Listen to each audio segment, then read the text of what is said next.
city of Lafayette has a population of 121,000 plus. This stadium almost equals that, and they're still filing in as we get ready to go. Game number 2 of a marvelous triple hitter here on Fox this afternoon. Tim Brando, Spencer Tillman. The toss was won by Texas. They deferred. Louisiana will get it to open. Dicker, the kicker, is still here. Cameron Dicker, the senior from right here in Austin, Texas, and Chris Smith, who took one back 95 yards a year ago against Iowa State, will let this one go through for a touchback. So the Ragin Cajuns will get the football at the 25-yard line. Levi Lewis is just an incredible talent. We touched on him in the outset. Baton Rouge's finest. Scotlandville magnet. Knew when he was in Pee Wee ball at age 10 that he was going to be a leader. And all he's done is break all kinds of records that were set by many that came before him. He joined Ian Book at Notre Dame and Justin Fields of Ohio State as the only 3 quarterbacks to throw for more than 5,000 downs.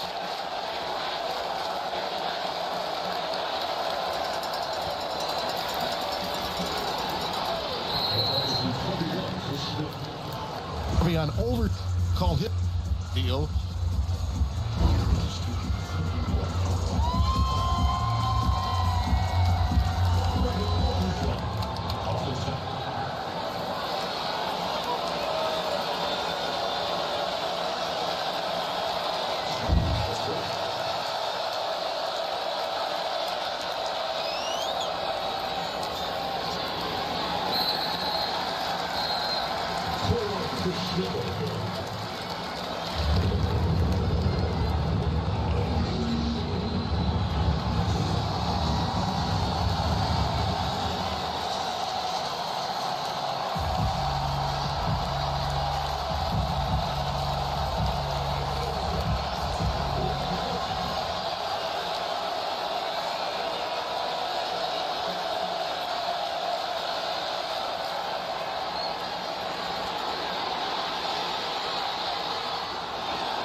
On his heels, he'll take it. Got some water. Heads to the wide side of the field with a marker down. Lots of room. He may take it the distance. Another flag goes down. This one will likely be called back, but it's an exciting 83-yard return of the punt. But that little yellow hanky is down on the 23 of Texas and up ahead to about the 45 of Louisiana. Yeah, usually when you get guys coming down and they converge on that on a directional kick, usually someone got blocked in the ear hole or somewhere on the side, and it's usually about getting your helmet across the body so that you don't get caught with that infraction. But as you said, it was exciting. It's not going to take much to get this crowd jacked up, Timmy. This is a beautiful place with new elements in the reconstruction. How about that south end zone over there, man? Yeah, Chris Del Conte, the athletic director here, has got to be awfully proud of that. They waited quite some time. They were putting the finishing touches on that just yesterday. Both during the return. Personal foul, illegal blindside block, number 21, return team. That penalty is declined. Illegal block in the back, number 7, return team. That penalty will be enforced 10 yards from the spot of the foul. First down, Texas. Tudas Salam is our referee today. Here's the block in the back that you're seeing. You can see, Tim, the idea is to get your head in front of his shoulder pads, and if it's parallel or on that back shoulders, that's it. That makes the difference right there. It's slight. It's a game of inches for a reason. And those officials are there trying to protect those players. The bottom line, you always err on the side of the conservative, and you got to call that play to discourage it. That was Keelan Robinson, the transfer running back, that was guilty of the infraction that was actually taken. As you see, the freshman Card making his way out onto the field. A hard-fought battle with Casey Thompson, whom we may see, that played so well in the Alamo Bowl a year ago. First pass deflected off of major pressure coming off of the edge from Louisiana. That was Braylon Trahan. They got a hand on it. Let's meet the Texas offense. Jake Majors is a youngster. Think about it. You got a redshirt freshman at center, true freshman. Think about that. Freshman on freshman to get the season underway for Sarkisian. Majors is a redshirt freshman to center. And here's Bijan Robinson, and they were waiting for that. Zion Hill, an outstanding defensive tackle. And they are strong up the middle, this Ragin Cajun team.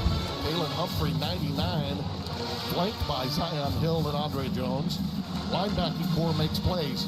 Riley on one side, Lorenzo McCaskill on the other. And they go 5 deep, playing nickel almost always. Yeah. Trahan is a big-time player, the free safety. Here's the scenarios you want to stay out with the young quarterback. They lost first and second down. Tim, you got to throw it here. Let's see how the youngster does. 3rd and 11. He's looping it deep. Incomplete. Too strong. Intended for Joshua Moore. Mekhi Garner, number 20.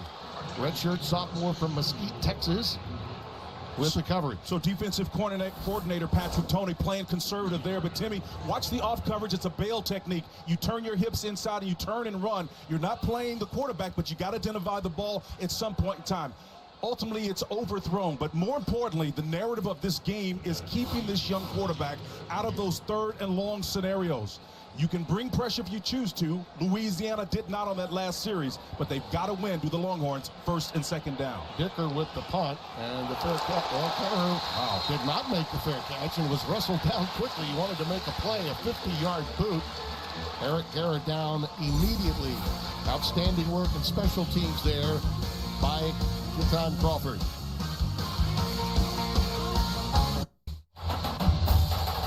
Fox College Football is sponsored by Progressive Insurance. Save when you bundle auto, home, or motorcycle insurance. And by Coors Light, made to chill.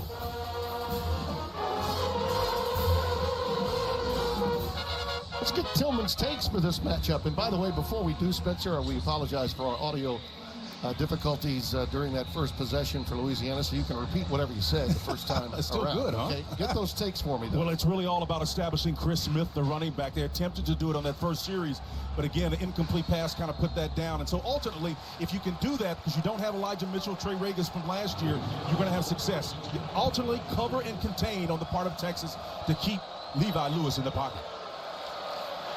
Out of the shotgun, Lewis dumps it down underneath. And we'll have a first down and then some. That's Amani Bailey. This is a young man. Witkowski, the Texas defensive coordinator, did a pretty good job on that previous series. Just a 4-man rush up front. Again, the back leaking out after chipping, helping out, saving the protection again, taking advantage of all of those bodies dropping back.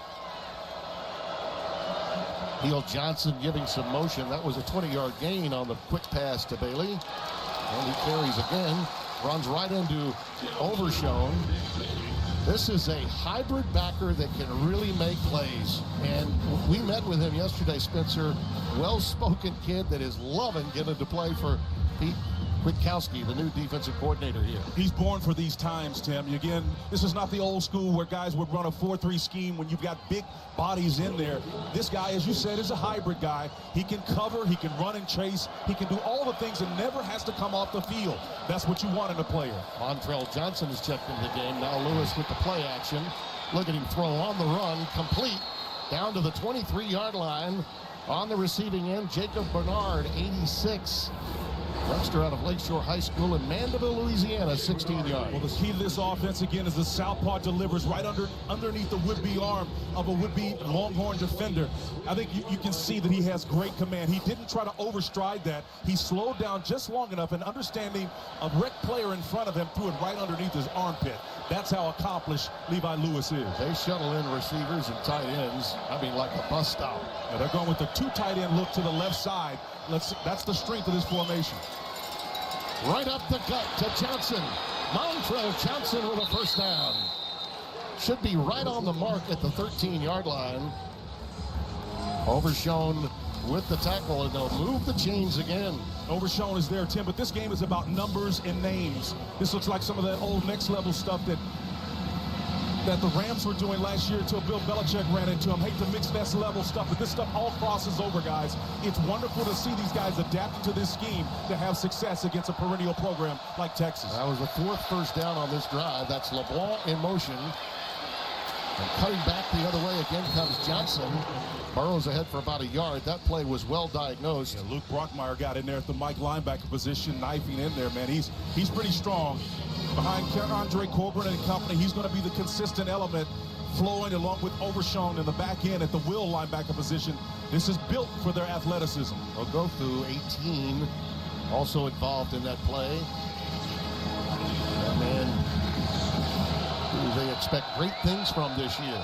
Bernard is in the game along with Chris Smith again. Bernard in motion. Nothing doing for Lewis.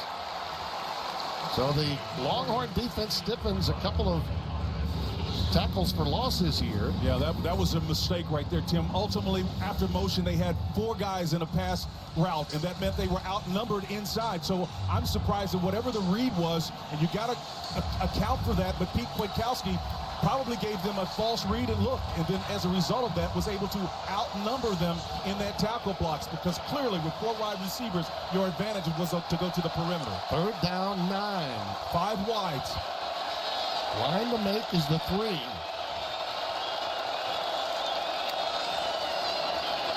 Blitz coming right up the gut. Lewis handles it. Now in trouble and down. Slips at the 20. The pressure came right up the middle from the aforementioned Brockermeyer, 47. And then it was Overshown that polished him off. Tim, I love the way they come across here. It's a scissor blitz. You can see Brockermeyer working with Overshown on that game and deal inside. Basically fitting them up nicely, but swapping responsibility. That's what you call playing defense with integrity.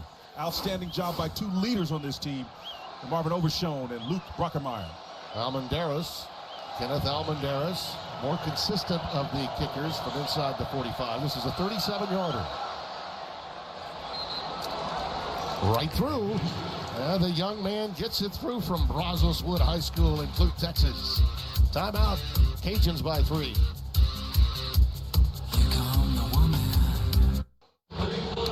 To help people affected by Hurricane Ida, visit redcross.org or text the word Ida to 90999 to make a $10 donation. Your gift is a commitment to helping people in need, and every single donation matters. Financial donations enable the Red Cross to prepare for, respond to, and help people recover from this disaster. And as a native Louisianian who has a lot of friends and relatives in the southeastern portion of our state, believe me, the guys standing right next to me, our statistician and content coordinator Scott Alexander, lives in inner city New Orleans and just had his first shower, I think, this week last night with us. Packers, by the way, are playing the Saints in Jacksonville on Fox on week 1.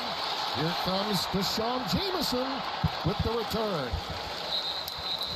Let's get Tillman's takes for Texas when they've got the football. Timmy, Texas didn't do a great job of this because they put the young quarterback in a position where he had to throw the ball late. You don't want that, but they've got to maximize protection. They did protect him, but Louisiana chose not to blitz. So that's got to be a priority number 1. And then ultimately, you got to win first downs. If you can do that, you maximize the pressure opportunities. That's what Louisiana's response has to be. So you had them in a 3rd and long in that last series. If they can duplicate that at some point in time, they're going to have to go deep. From the 30-yard line, 1st and 10. Bijan Robinson is the setback. Card with time, and he's going to give it a little safety valve to Robinson out of the backfield. Something you'll see him do a lot more with Sarkisian at the controls than he did a year ago with Tom Herman. And he's ahead to a 9-yard pickup. It'll be 2nd and 1. Brandon Bishop, 25, with the tackle. Yeah, the redshirt sophomore transfer did a nice job open field, because let me tell you something, when that guy gets open, you better make sure you've got a sure hand on him. 2nd down, a yard to go. And Robinson, what a cut. Look out. That may have been a touchdown-saving tackle right there. Made in the open field by Guerrer, 19, because of the speed that Robinson has. He may have taken it to the house. Watch the natural flow, how his eyes take him back to the left side, and it makes one guy miss, and two ultimately, and then a third guy miss. Let me tell you, this guy right here is cut up like coleslaw, Tim. He looks ripped. He's good. I mean, he is absolutely fit. He is a beast. Well, that will be number one Spencerism of the 2021 season as Carr dumps that one after getting a lot of pressure up the middle from Andre Jones, number 10, the 240-pounder out of New Orleans Archbishop Shaw. With all disclosure, I borrowed that from the late John Blake, a great coach at Oklahoma and a couple Super Bowl winners with the Cowboys. He used to refer to us as having that, so I borrowed it. I love it. He left all that talent for Stoops to coach. Yes, he did. Bob took over. We had a great debut today on Big Noon Kickoff, by the way. Robinson ahead for a couple. Zion Hill, number 4, with the tackle. Now, for Zion Hill, unlike Big Saucy, 99, he's shorter than Humphrey, but he's got a quick twitch about him. Yep. He takes great angles and is very difficult to block. This team is deep, Tim. On both sides of the ball, they run and chase like few teams at this level do. 3rd down and 9. Well, look at that. That's Roshan Johnson into the game, and he will carry the mail quite a bit behind Robinson on such a hot, sultry day. Sarkisian talked about maybe 20 touches for Robinson, but on a day like today, you can bet Roshan Johnson will get a lot of playing time. Chauncey Manick was behind him here. Timmy chasing number 17, that outside linebacker. The strong side came in and made that play. Well, they're deciding to go for it here on 4th and 6. That's an interesting call. Interesting call here.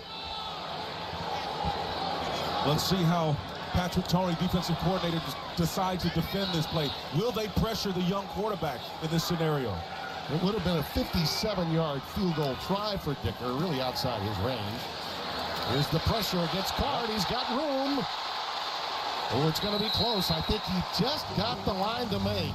Out of bounds at the 34-yard line. A.J. Washington a little late to recover, and a much-needed conversion for the freshman from Lake Travis High School. Lake Travis finest. He got the yardage that he needed, but there's a coachable point on that, Tim. When you get so close to those sticks, you don't turn sideways. You got to get up vertically. You can actually make 16 miss if you just do that. He understood what the sticks were, so give him credit for that.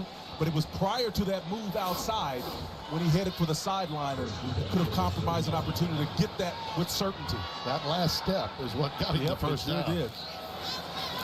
Johnson trying the right side and is ahead for a couple. We'll call it a gain of 4, so 2nd down coming up. It's really interesting as you look at Texas's backs, and Sarkisian understands exactly what he's going to be facing today. They're staying in Louisiana in a 4-man front primarily, and they run a good amount of 3-man front, which gives them the best chance to get pressure on this young quarterback, but haven't seen much of it. Yeah, that's their base, really, is a 3-man front, but sure you're right. is. There are 4 guys with their hands on the ground.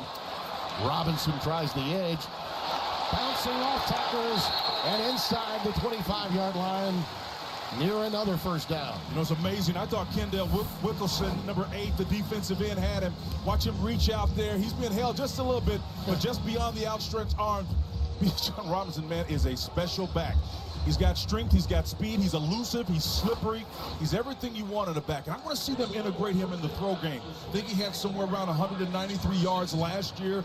He's on slate, in my opinion, to have at least 300 to 400. That makes them unstoppable. Play fake to him now. He's running a wheel route. Card's looking that way and opts to run, showing his resourcefulness, and he's down to the 20-yard line. Gain of 4. 2nd and 6 coming up. Oh, a beautiful defense play there by Patrick Toney, who had the weak side linebacker. And I'm telling you, man, that's not supposed to happen, Tim. When you have 95 dropping in coverage, he should have been wide open. But that shows you the kind of athleticism that they have to be able to cover. He's working at the will linebacker position, giving up maybe about 30, 40 pounds the opposite direction. A back is supposed to be able to get by him, but they're so athletic, they don't blink twice in dropping them in coverage, and they're covered like a blanket. Card with more yards on the ground than he has in the air. 9 passing, 10 on the ground. He needed them all to get this drive where it is right now. Robinson running against the stone wall, and some help, some real support from Lorenzo McCaskill and Farrod Gardner. These are the two guys that are lightning quick up front. Gardner from Dayton, Ohio, and McCaskill made his way to Cajun country from Detroit City. Both inside linebackers in 2 and 7. They wear those numbers, those single digits, make them look so slim and athletic, and they showed you some of their flexibility there. Defending the run with a plum. Gunnar Helm is coming at tight end. The double tight end look. They go strong left. On 3rd down and 4. Texas has got to come back to the left side here if they're going to have success. And they do. Robinson flushed. Touchdown, Texas.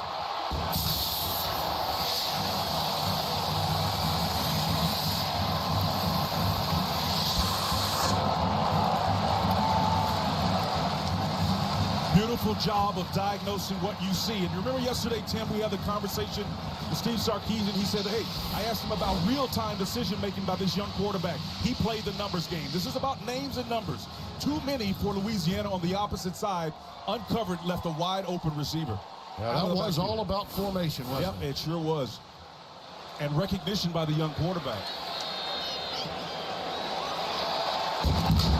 The extra point is good. And the horns come roaring back. And a 4th down conversion by the freshman to help get it done. They lead 7-3 on Fox.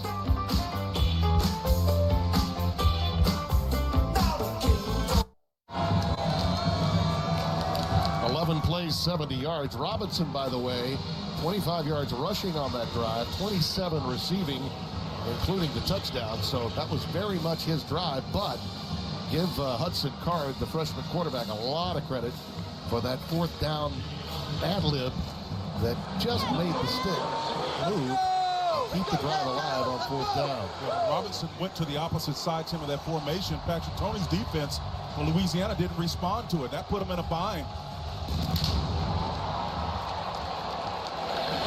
Too much Dicker the kicker to keep Smith from bringing it back, who is very dangerous. Here's a look at that touchdown one more time. A lot of green and no Cajun in sight.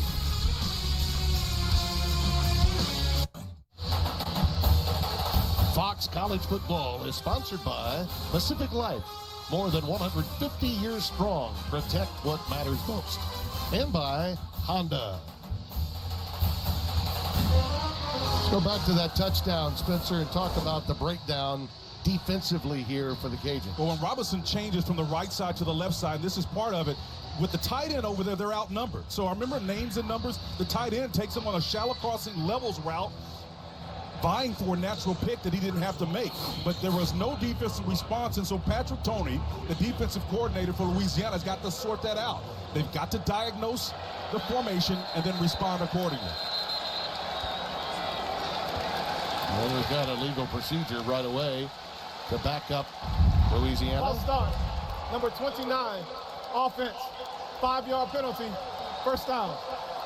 That's Peter LeBlanc, a state champion hurdler and a young man that's gone through a bevy of injuries in the back half of the 2020 season, but he was the big recipient of that touchdown pass against Iowa State a year ago to the day almost that helped put that one away when the Cajuns won by 17 against the Cyclones. And of course, we all know about Matt Campbell's club.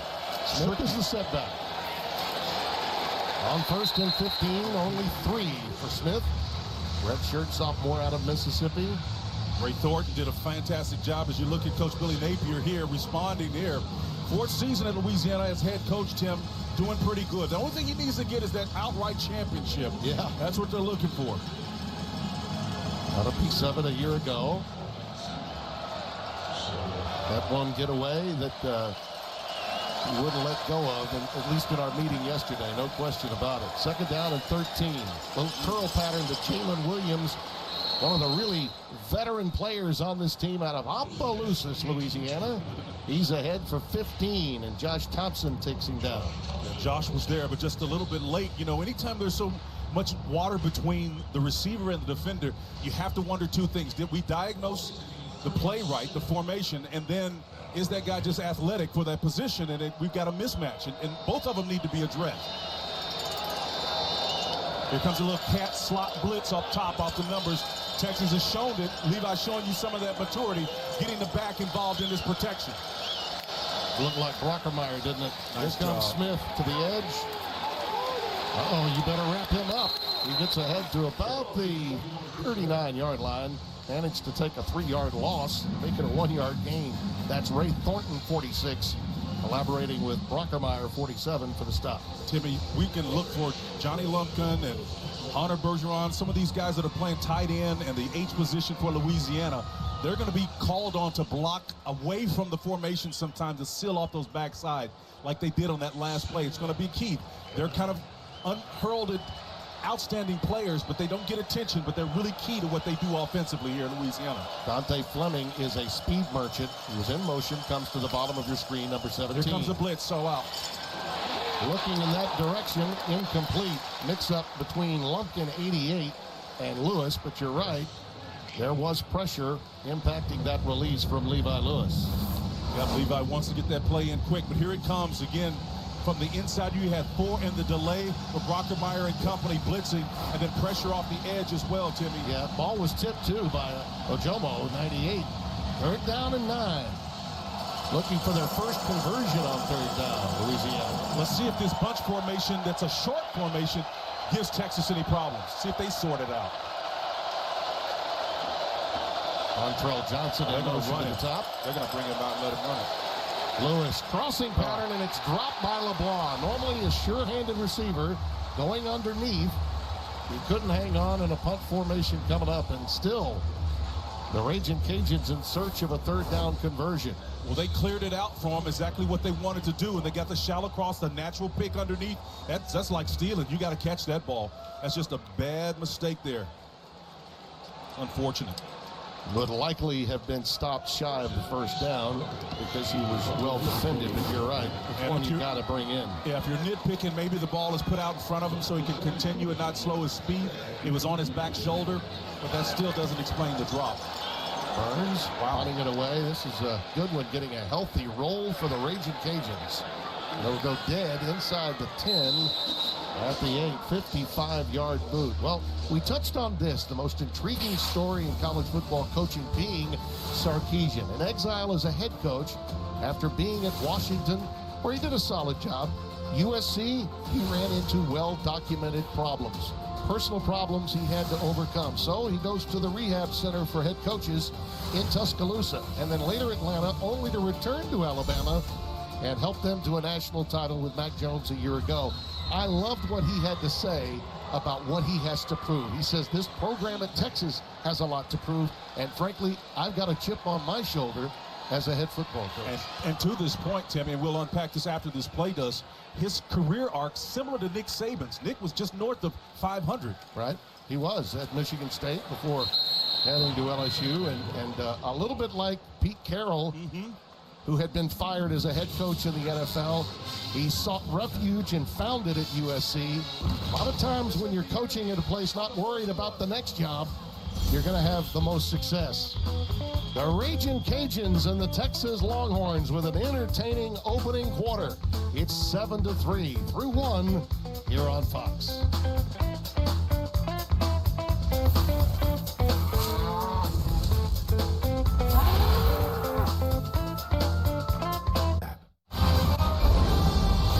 College football is sponsored by Geico.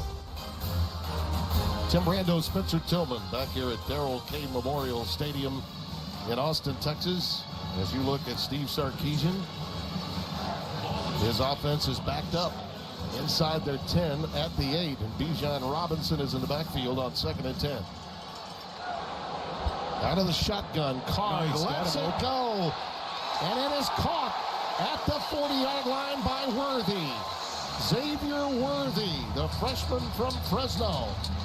Tim, how's about this with your freshman quarterback backed up in his own line? with press coverage on the outside, bail technique, nice double move on the inside, and then back outside and keeps himself away from that inside defender so as to get more additional yards. That's just an outstanding read and finish. 34 yards. And we're going to tack some more on to go with it. Call came quickly. They move it ahead to the 42-yard line. I think that was just an announcement, no flag, just an announcement about a declined penalty. Just unbelievable. A declined holding penalty, yep. And it was defensive holding. Robinson. Nice. This is, well, look at that by Card. But the Ragin Cajuns won't be denied. They pull him down at the 40-yard line. Boy, impressive for Card to keep that play alive as long as he did with all of the pressure. Finally, A.J. Riley, 95, out of Conroe, Texas, made the stop. Well, he looked more like a pit bull than a bevo on that one. Look at the tenacity and the elusiveness from Card. Unbelievable job of staying alive on this play and keeping that ball high and tight along the way. Don't want to give it up to turnovers. This kid's got some savvy to him. You know what? We talked to him. He's a little bit slim, maybe demure in his personality, but Tim, when he lines up, he's not afraid to execute. You know, he played wide receiver his sophomore year at Lake Travis because he had some guys in front of him, Matthew Baldwin. A foul for targeting. So now we're getting a targeting call. I'm guessing that was called down because it wasn't made by the officials. Correction. So that had to be a call down. Previous players under review to determine if there were too many players on defense. And so they're looking at that too. Wow. I didn't see a flag down for targeting. No. So this had to be a call down from our replay official, Jack McDonald. Well, if they took the time to call down from up top, that means it was pretty egregious if they did. So are they correcting the targeting? They're looking now for too many players on the field. 5, 6, 7, 8, 9, 10, 11. They got 11. The two high safety looks is cover 2. Yeah. Looks like the numbers are fine. It had to be some type of penalty about targeting or something. Well, targeting was mentioned. Targeting was mentioned by the referee, and then we got information that they after review started looking there were for only this. 11 players on the field for the defense. There is no foul on the play. It's second down. Okay. Well, you know, it's game number 1 for these guys. So maybe a little anxious. Thought they saw targeting, didn't. Then decided they'd look for too many men on the field. The referee himself corrected his targeting statement. We just didn't hear that in that particular moment in time. Well, we never want to see targeting, but I'm really anxious to get my little 4-pronged stool approach to help people understand exactly what it is. Been doing my homework. Boy, I tell you what, one thing we can count on, the inconsistency in targeting calls and when targeting is not called, that's for sure.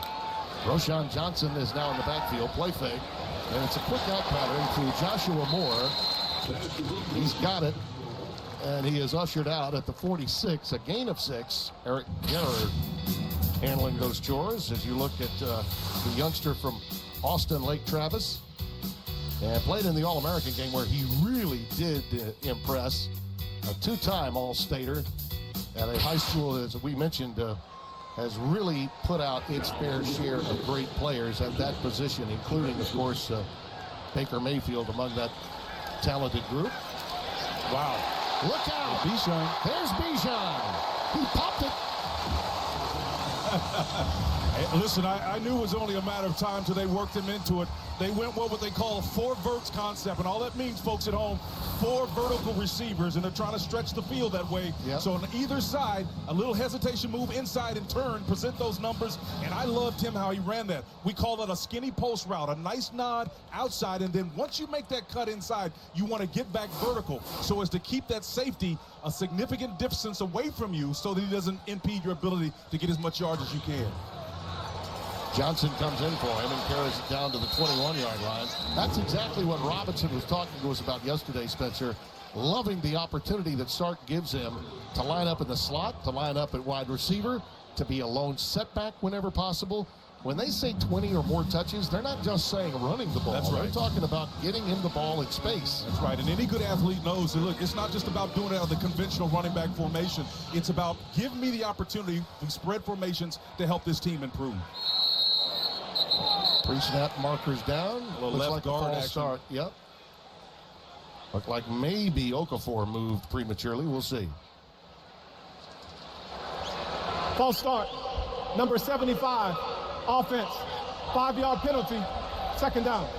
It was actually the right guard, Angelau, the guilty party, the junior out of Salt Lake City. Yeah, he's one of the more experienced offensive linemen they have, and that's atypical for them. You want him to hold his water and stay put in there. You can see on the right side, he kind of wiggles just a little bit there, gets a little anxious. Could have gotten either one, really. Yeah. Okafor moves too. So you know they want to pull him, so you can't run the same play anymore. On 2nd 11. Card right down the sidelines, incomplete, overthrown. Intended for more, defended by Mekhi Garner, who's an outstanding cover corner. Sophomore from Mesquite, Texas, has some size about him, 6'2", 212. And that shows you what kind of confidence they have on this defensive unit. Moore got it behind him, but again, just the ability to recover, Tim. And the youngster just put it just beyond the outstretched arm of his wide receiver. But once again, the confidence on this defense and offense to take the shot and then to defend it admirably. 3rd down 11.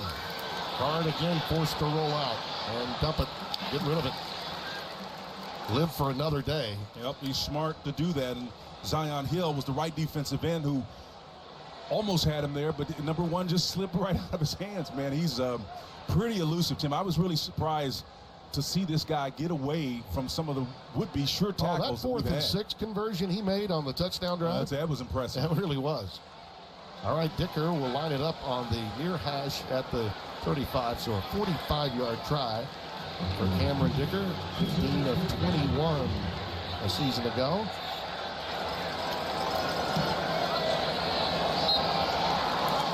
Nope. And it's no good.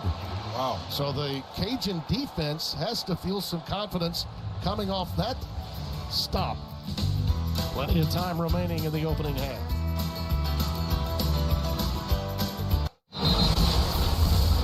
Built for Success is presented by Rocket Mortgage. For the playbook on home loans and all of the above, Rocket can. Well, you look at Built for Success. How about this? Got the victory over Iowa State, finished with a 10-1 record, and look at that, 7,200 snaps. That's the one right from there. the offensive returners. Yep. That is an amazing number. That's a lot of what we call crystallized intelligence from Billy Napier. That's where, guys, it's the sum total of all of those experiences coming to bear that allows you to coach at a high level. Oh, Lewis just grabbed the handle late and managed to get the exchange to Montrell Johnson. Now that takes a little experience right there to not be rattled. Overshown with the stop.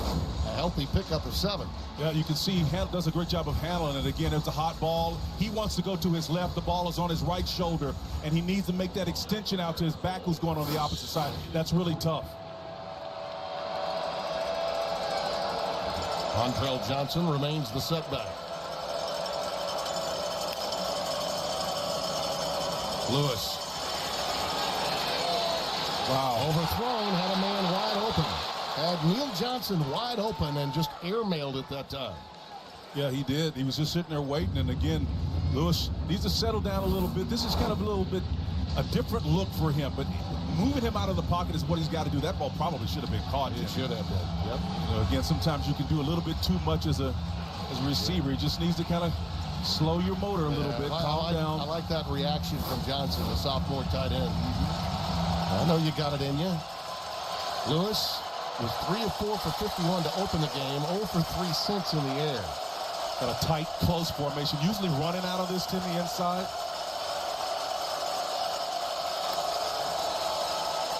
Got a flag. Yep. The whistle has blown the play dead, but some of the Longhorns didn't hear it. Levi's really happy that they finally stopped. Delay of game. Offense. 5-yard penalty. 3rd down. I think Lewis is down on himself and has gotten rattled just a bit after that pass of his that sailed. But I like what you were going with your train of thought, because again, they're the last team that wanted that play to be snapped because they were in a very bad formation for what they wanted to do. They definitely got a break. Looking for that elusive 3rd down conversion that they don't have in this game as yet. Now Texas has got to watch the shallow crossing route. They love it out of the bunch formation. And if they show you play action and those linebackers close, watch underneath in the throw game. Here they come. Out pattern, and it's caught. That's Rogers. Stop shy of the first down. Outstanding tackle there by See, if you're Billy Jamison. Napier, if you're Billy Napier, what you're looking at is what happened on that play. It was a pressure call by Texas. There was absolutely no underneath coverage. So you run an arrow route and get a short yardage. If you bring that route totally across the formation, there's nobody underneath. There's nobody underneath those shallow crossing routes. These are the type of routes you see Lincoln Riley design at Oklahoma. They take a while to develop, and maybe that made him a little bit skittish, but there's going to be opportunities for that play. I guarantee you they're taking note of that. You give a lot of credit to Kwiatkowski again. He's got Lewis a little rattled, and we've seen that before with Kwiatkowski coach defenses. That one's taken by Worthy, Xavier Worthy. Nice move. More than Worthy. Spun down at the 38-yard line, a healthy return. And good field position coming for Texas when we return. 46-yard boot, a 13-yard return.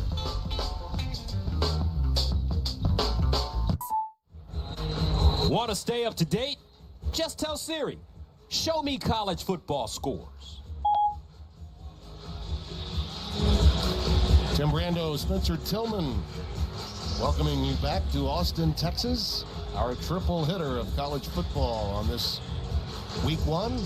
Texas and Louisiana. UCLA and LSU to follow. 9:45 remaining. You look at the numbers on card. 5 of 10, 95 yards. Does have a touchdown. Bijan Robinson.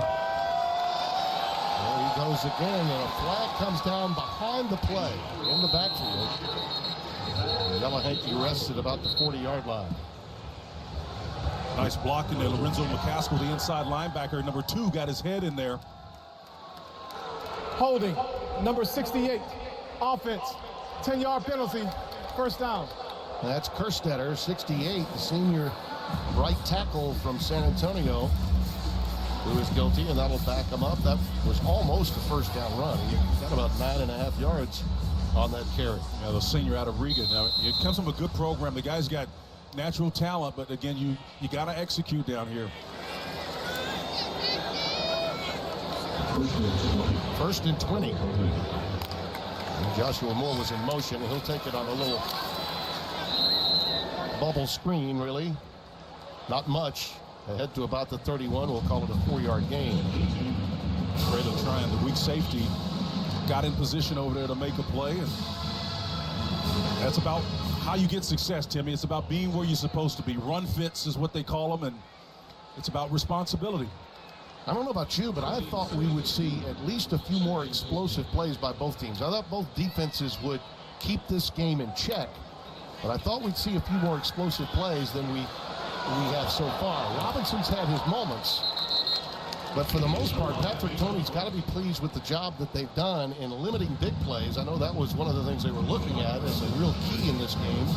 The defensive coordinator for Louisiana, Brandon Bishop, made the stop that time. I think there's a legitimate reason why you see the stalwart defensive play. Pete Kwiatkowski, his career arc, Tim, has really been interesting. He's been at places where you didn't have this plethora of talent, so he had to come up with some inventive ways out of the same mold of Gary Patterson and others who come up with those short defensive fronts, playing smaller guys. They had to do it. Necessity, the mother of invention. Third down and 12 for Card. On the run, finds his man at midfield. It's a first down. It's Whittington. Youngster they call J-Witt, Jordan Whittington.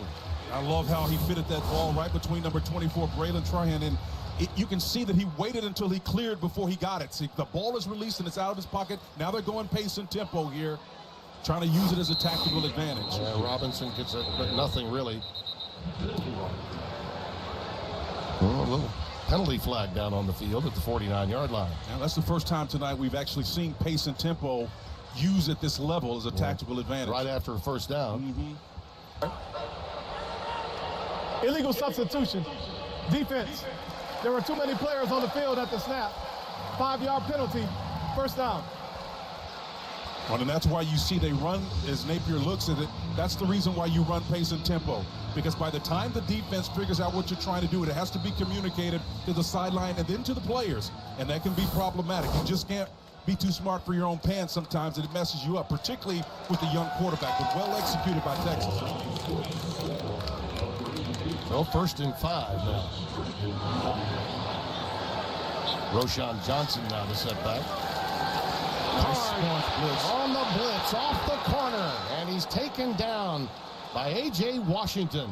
Well, the right cornerback comes off that left side. Actually, this time he usually flips and plays the strong field side. But when you're in the middle of the field, you don't know where the best athlete. You don't have to pick and choose. There's number 16 right here, leaning, coming inside. The quarterback's eyes are front side, the opposite direction. Nice job of keeping your head to the opposite side by A.J. Washington so as to avoid the targeting call. Well-executed play.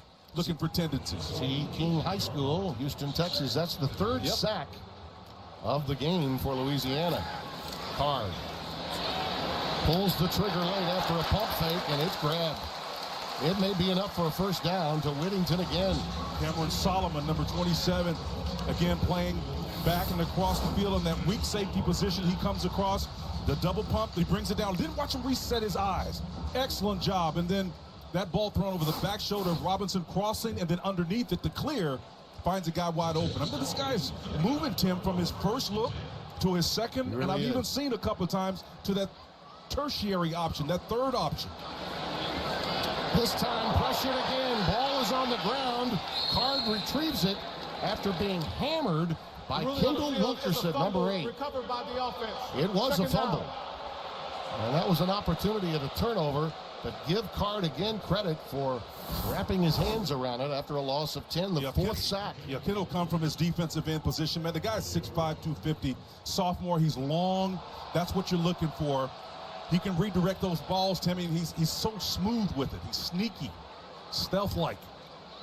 Yeah, that is a fumble. And the arm was moving, but the ball never went with him after that hit was made. On the field of a fumble recovered by the offense is under review. Oh, they're going to take a look at it, though. Yeah.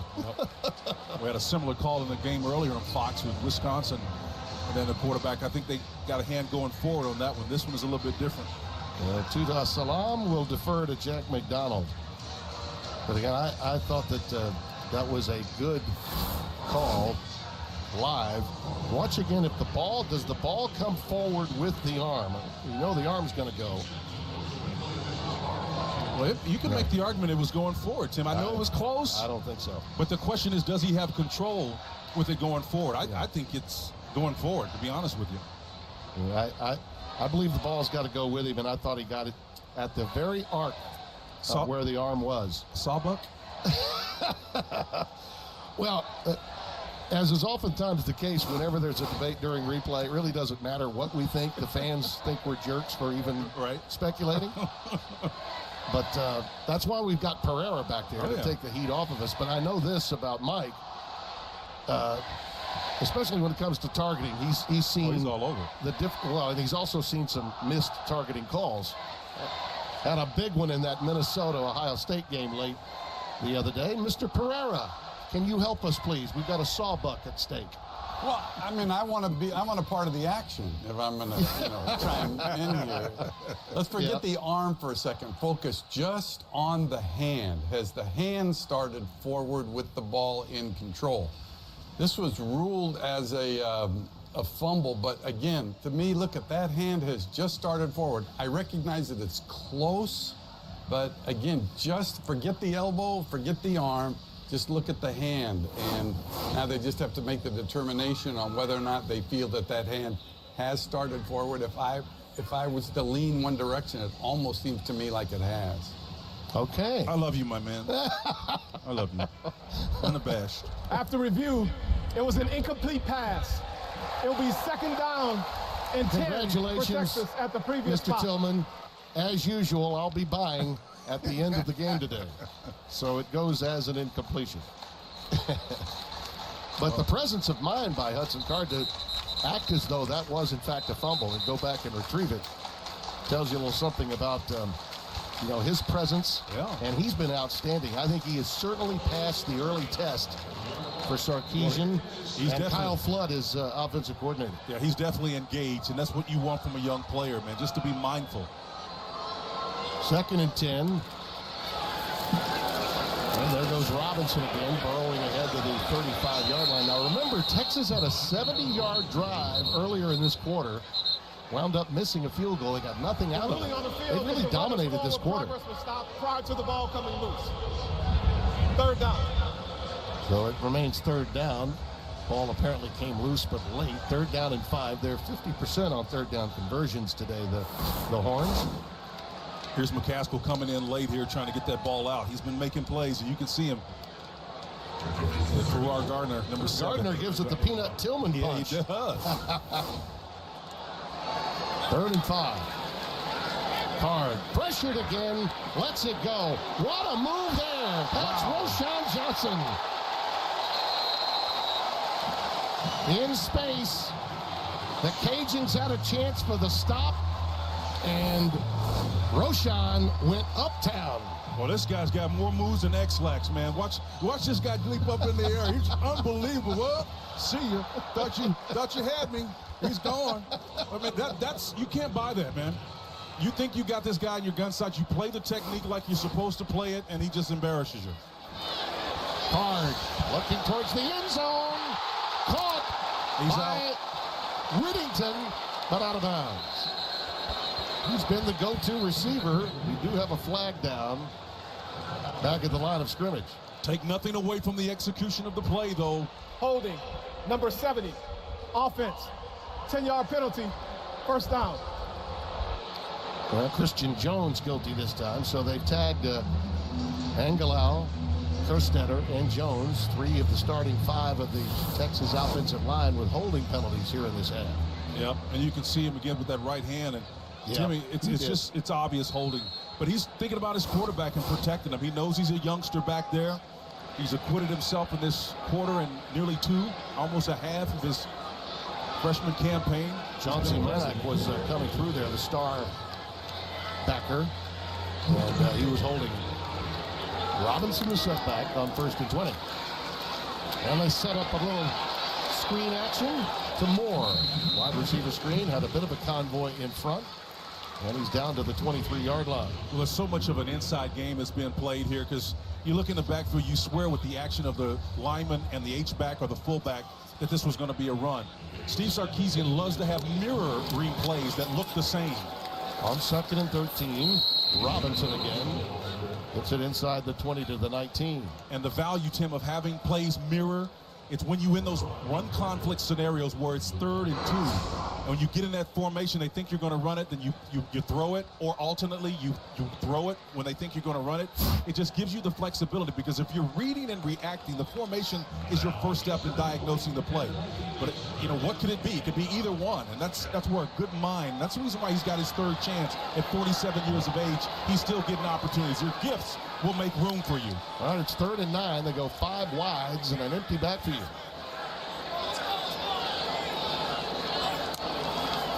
Card.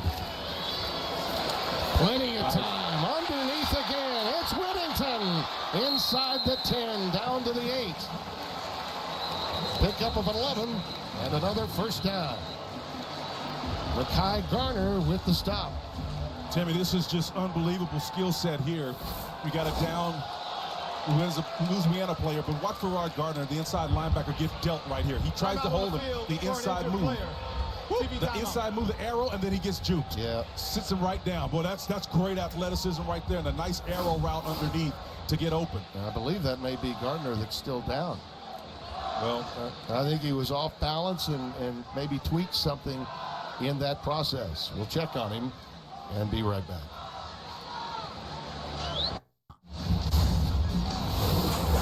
Our Pacific Life game summary sponsored by Pacific Life.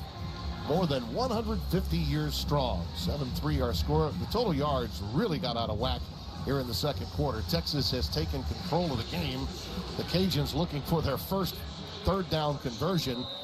And they didn't want to see this either. Farrar Gardner, one of their best players, redshirt senior, an all Sun Belt performer, out now. And Roschon Johnson has come into the game. And he takes it. A little Wildcat taking the direct snap was Roschon that time. Percy Butler, the free safety, in on the tackle on that one, Timmy. But back to put a bookend on, of course, Farrar Gardner. It's just sad, man, when you see a redshirt senior, a guy that's hung around out of Trotwood Madison High School. Hey, he's listed in the top 10 of defensive players at that position, okay? Coming out by Pro Football Focus. He's got a big-time future ahead of him. We hope it's not as bad as it looks. Robinson. Now, that was just an outstanding defensive play by Big Saucy. That's Talon Humphrey. Squats 600. He is the beast of the weight room in Lafayette. I stopped by there on my way here to Austin, and he's quite a character, this young man out of Hutchinson Community College. They got him in a 2 technique, Tim. He's not playing up in a 3 formation. We haven't seen any 3-man fronts. So they've got him playing in an even front here. That means there are 4 are balanced up front, and he's playing that 2-gap technique so impressively.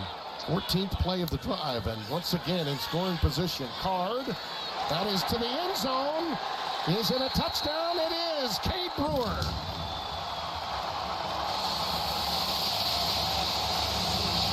Well, he threaded that one, got it just inside the inside arm of Percy Butler, the free safety here, number 9. And, Tim, that was an impressive throw and catch. Again, there's nowhere else you can throw this ball. And first of all, he kept it low, and he kept it down. I mean, it's just like a great picture. You talk about location, that's the equivalent of this right here. Defenders banjo coverage on either side. That means they've got him in a sandwich scenario, and he places it right there where Meyer got it and pulls it in. Great vision, and even though he zeroes in, he put something on that ball. He did. Man, that's strong right there, brother. You know, Hudson's dad, a long-time Texas season ticket holder, has been bringing him to games here as long as he can remember. How proud he must be of his son's first-half performance. Decker will try the extra point. For Cade Brewer, his 6th touchdown reception of his career. That's the 2nd touchdown pass today for the man named Card. And right now, it's a favorable deck.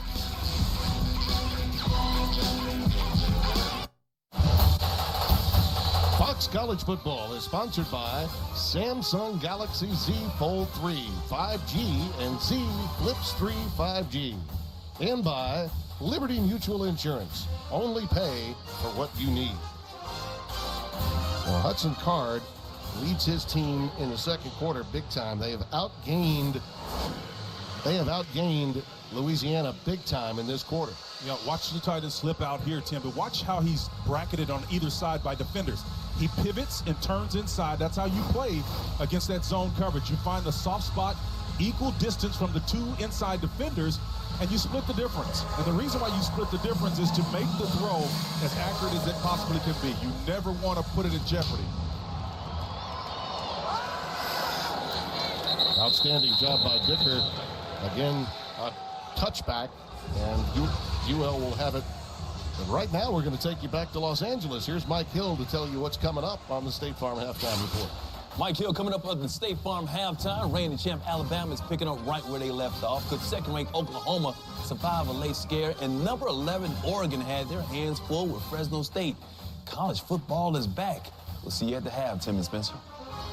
You got it. Thank you, Mike. And I got to tell you, I've seen Chris Peterson's debut today in our studio, and he's looking good. The old Washington coach who had Kwiatkowski with him. Yep, Bill O'Brien at Alabama, the new offensive coordinator for Alabama, seems to not have missed a beat. Well, let's see what Levi Lewis can do here. He's really been rattled here in the second quarter. Goes with a quick out to Rogers, and Errol Rogers is ahead for a healthy gain on first down. To give you an indication, in the first quarter, these two offenses were 69 and 69 yards, okay? In the second quarter, 137 for Texas, only 12 for Louisiana. They got 9 on that one play right there. I think they wanted to get a timeout there. Not the formation they wanted. Knew they were in trouble. Imani Bailey tackled behind the line of scrimmage by Brockermeyer. Those coaches were jumping on the sidelines like, well, Ragin Cajuns. They were trying to get somebody's attention because they saw them running right into the teeth of that defense. Didn't want to get it. Again, look at all the numbers inside. You can see where the line of Brockermeyer and company zeroing in to make an excellent play in the backfield. Just outnumbered, Tim. Here we are again, looking for their first third down conversion. 0 for 4 so far today. Bailey remains in the backfield. And I think by just a smidge, they get the first down. Brockermeyer with the stop of Imani Bailey. It's very close. Now, do they get a right foot mark? Oh, they got the bad mark. You know, if you get the left foot mark instead of the right foot mark, Spencer, that's trouble. I think he's going to be short. Yeah, he may be short. And I think the bigger narrative here is Texas stayed in a 4-man front and dropped 8. Takes their first charge timeout of the half. Clock operator, please reset the game clock to 40 seconds. 4-0. You know, thank you. When this drive was about to begin, going back to our conversation with Billy Napier, thinking, okay, where do you need to be at halftime? He felt like if we're within a score, well, guess what? They're not now. Okay. Levi Lewis needs something positive to happen. Be curious decision if it indeed stays at 4th down, and it looks as though it is. Yeah, one of the things, though, in looking at Billy Napier's offenses, Tim, they have a natural arc to them, particularly in this 11 personnel package. As you get in the 3rd and the 4th quarter, they're like those old West Coast schemes that we used to have. We had more come from behind victories in those quarters because we were using what we saw in the first half to set up the second half. He's going to go. He's going to go. He is absolutely going to go on 4th down. And you know what? I think that was a good mark. Even though it was the left foot rather than right foot mark. Let's see what happens here. 4th down. They need a half yard. Bouncing out and getting the first down, Montrell Johnson. And again, we go back to the conversation. In his mind, he needed his team to be within 1 score at the break. Well, Texas came in still with 4 men on the front. They came in late with the pressure look, but they still were outnumbered. I'm really surprised that they're playing at that true. Lewis, now this is what he can really do. We haven't seen this as yet today, but he does scamper for a first down. His legs are special. Overshown ushered him out of bounds, but not before the first down was picked up, and now they're in great shape, the Cajuns, at the 48-yard line. Well, you remember what one of our takes was for them, it was about cover and contain for Texas on the back end. They've got to be able to contain on those early downs. If they lose those early downs, then you start to get a little bit anxious, and Pete Kwiatkowski, who's about as good as it gets, has to start making some choices about affecting this quarterback before he gets the total breadth and width of the field at his disposal. If that happens, then it gets really dangerous quickly. Well, the decision-making here by the Ragin Cajuns indicates how important this drive really is. Look at the patience. Yeah, Lewis dumps it underneath and dropped it. Just hit him in the face, man. Yeah, Jacob Bernard, I mean, that's between the 8 and 6. Didn't bring it in. I don't know if this ball climbed on him and hit him in his face or not, but you got to, if you guys are sitting at home, watch this. Pluck your arms out. Don't let it come to your breastplate. Yep. You know, you got your knee involved in all of that. Put those arms, extend them so that if it does ricochet, it's going to bounce into you in your chest plate. 2nd and 10. 4 wides and a single back. That's Chris Smith.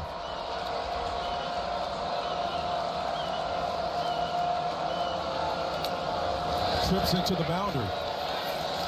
Lewis, nice. Again, finds the open receiver. It's Errol Rogers at the 30-yard line of Texas. Such a wicked formation, man. And I like it that it's in the boundary, too. That's the short side of the field. And, you know, the good thing about that is if anything is going to happen, it's going to happen in a compacted space, as the timeout's called. Well, they got a timeout. The ball's at the 31. You got to run something quick with time winding down here in the first half. See those 3 guys bunched up right there, and then watch 6 split the difference. Run a vertical route to pull that safety corner out of there, and it opens up that underneath area. Spencer, it would be a 48-yard try. Almendares is more of a 35 to 45-yard guy. They can turn to Nate Snyder, who handles the kickoffs. He has kicked a 53-yarder. In fact, it was a game-winning field goal against Georgia Southern a year ago, but is not as consistent. He's 5 of 10 in field goal tries, but generally kicks the longer tries. And again, a reminder, the State Farm halftime show is coming up. Mike and the guys will be dissecting for you. I think Mr. Acho is there with Chris Peterson as well. They'll be documenting what's gone on elsewhere. I'm guessing one Acho is happy with the proceedings underway here. Yes, sir. In Austin. See what they can get off here in less than 7 seconds.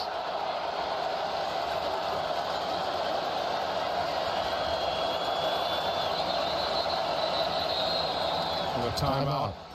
Taken by Louisiana. Louisiana takes their second charge timeout of the half. 30 seconds. You can't take them with you, right? You might as well go ahead and use them once you see the formation. Now here's where Pete Kwiatkowski, the defensive coordinator, as Billy Napier looks on. After he diagnosed what he saw, are you going to chase goats? Are you going to change your defensive scheme based on something you really didn't see play out? That's the chess match that's taking place right now, Tim. And you got to stay what's gotten you here to this point, I would think, and trust the athleticism of your back end in particular. But believe me, that snapshot of what Billy Napier just saw gave him an opportunity to take advantage of a deep third of the field that Texas, to this point, has not adjusted to. So we'll see if he takes a shot outside the numbers on either side. Remember, Texas deferred, so they get the ball to open the second half. 4 verticals. That means 4 wide receivers with short motion. Whatever it is, it's got to be quick unless they go over the top for everything. It is quick, and it's caught inside the 30 to Johnny Lumpkin. Only 4 seconds off the clock. Pass. Second down. Oh, they ruled it incomplete. Wow. Gonna say he was out. Well, Ray Thornton, the outside linebacker, was there, and Coach Napier has got to be disappointed in that. He didn't get the look, and I tell you, the chess match, Pete Kwiatkowski won that because they dropped coverage, and then the soft underneath. You just got to pay attention to where you are, man. Hang on a second. Did it look like he was in? I'd love to see another angle of that. This is a 48-yard try by Almendaris. This would be a stretch for him. Yeah, they're going to look at it again, Tim. Yeah, they should. All right, you know, the first glance I took. Takes their second charge timeout of the half.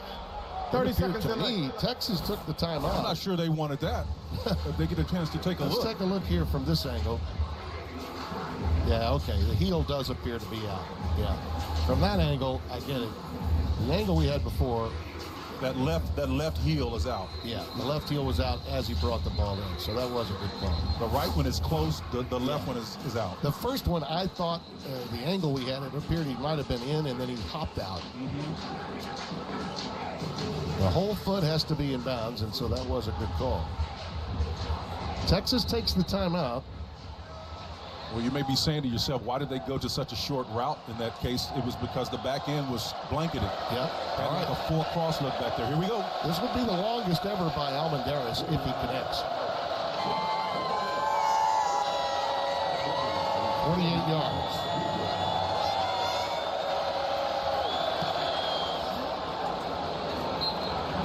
And he got it.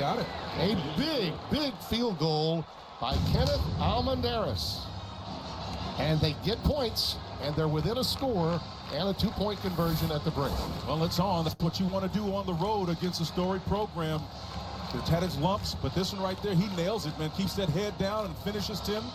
Kind of like you did on that 9-iron the other week. Just finish and go through it. Napier said, yeah, that was a huge series for the psyche of his team, and he knows it because we barely saw Levi Lewis scratch the surface. Outstanding half here for Texas, though. They lead it by 8. Right now, let's get you back to Los Angeles. It's the State Farm halftime show, and we got the Sarge back there, Mike Hill.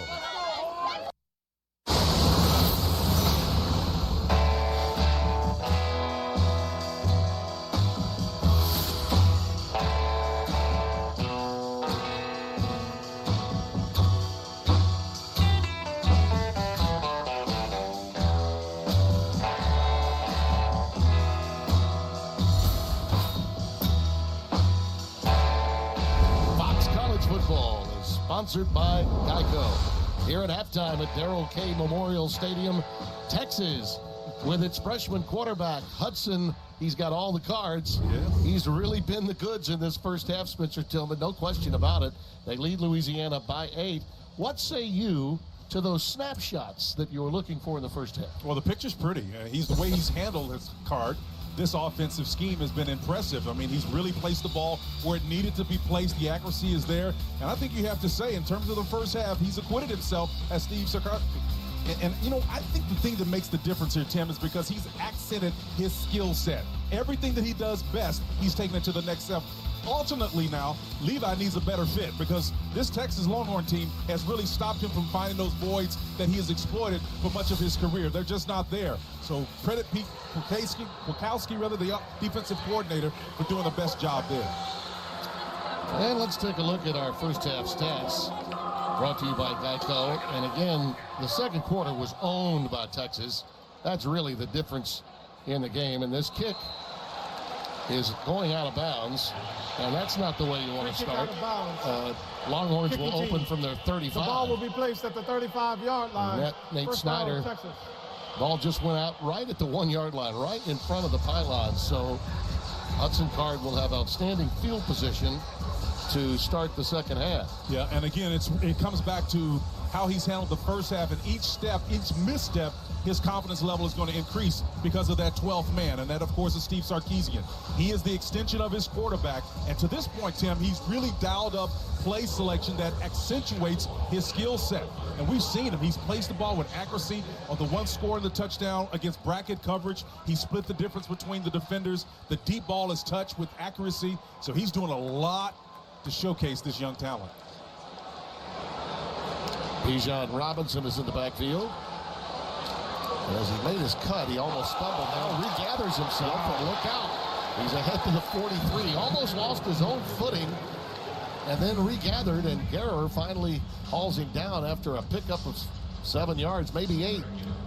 Well, you know, Steve Sarkisian told us that Casey Thompson, who really did a marvelous job in their bowl victory, was very, very close. In fact, Sark called it the toughest decision he'd ever had to make in coaching. And in our conversation with him, he led us to believe that there would be an opportunity for him to play today. But right now, Card is just healing really well. This pass is incomplete. Well defended by Guerrer, as Xavier Worthy was the intended receiver, the outstanding true freshman from Central East High School, Fresno. Just keeping this Patrick Toney defense a little bit aware of the fact that they will take a deep shot down. Now, you have to do that from time to time. Again, that's going to keep the run game underneath, those crossing routes available to this young quarterback.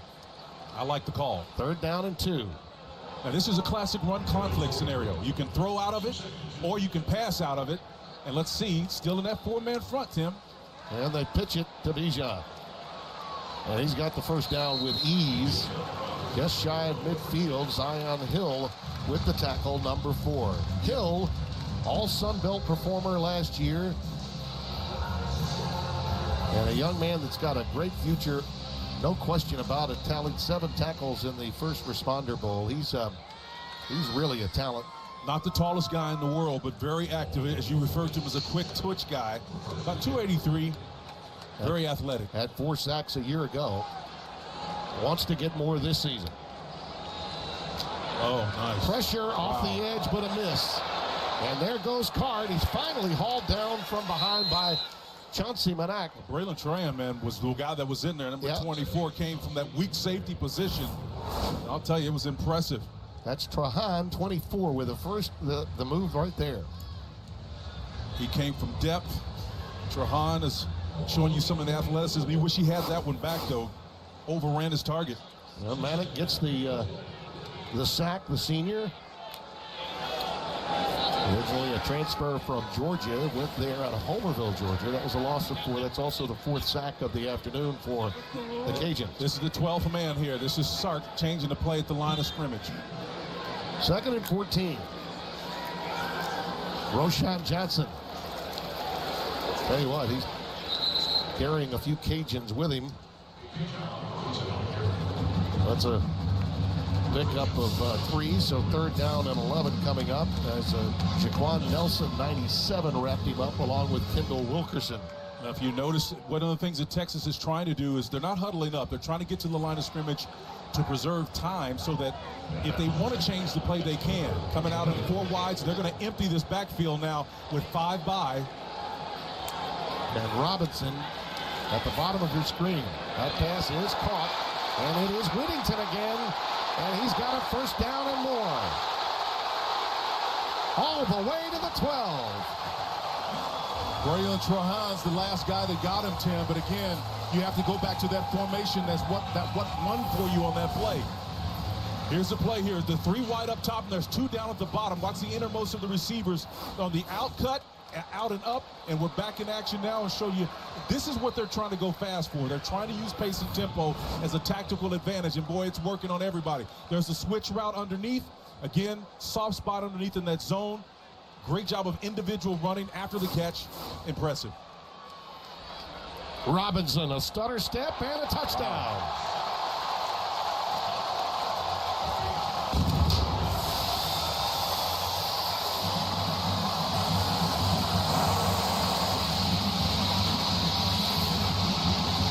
His second touchdown of the day, his first rushing. Everybody's down blocking. You got that tight end coming back, and actually Robinson went outside of that block, and it's designed a trap, and he needs to go underneath that, but because of the fact that there's so much push up front, he found a second option and still got into the end zone. But when you can execute like that and not be your best and still score, that tells you you've got your A game going. Fifth career rushing touchdown. Whittington breaking tackle after tackle, put them on the doorstep. And then it was Bijan all on. And the Horns lead by 15.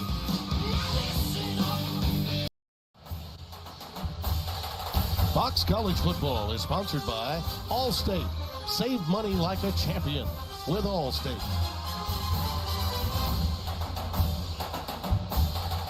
Huge plays in that last drive, Spencer, going no huddle, and they had Louisiana on their heels, no question. Yeah, that's what you don't want. You don't want Sark to be able to play the game from the sideline.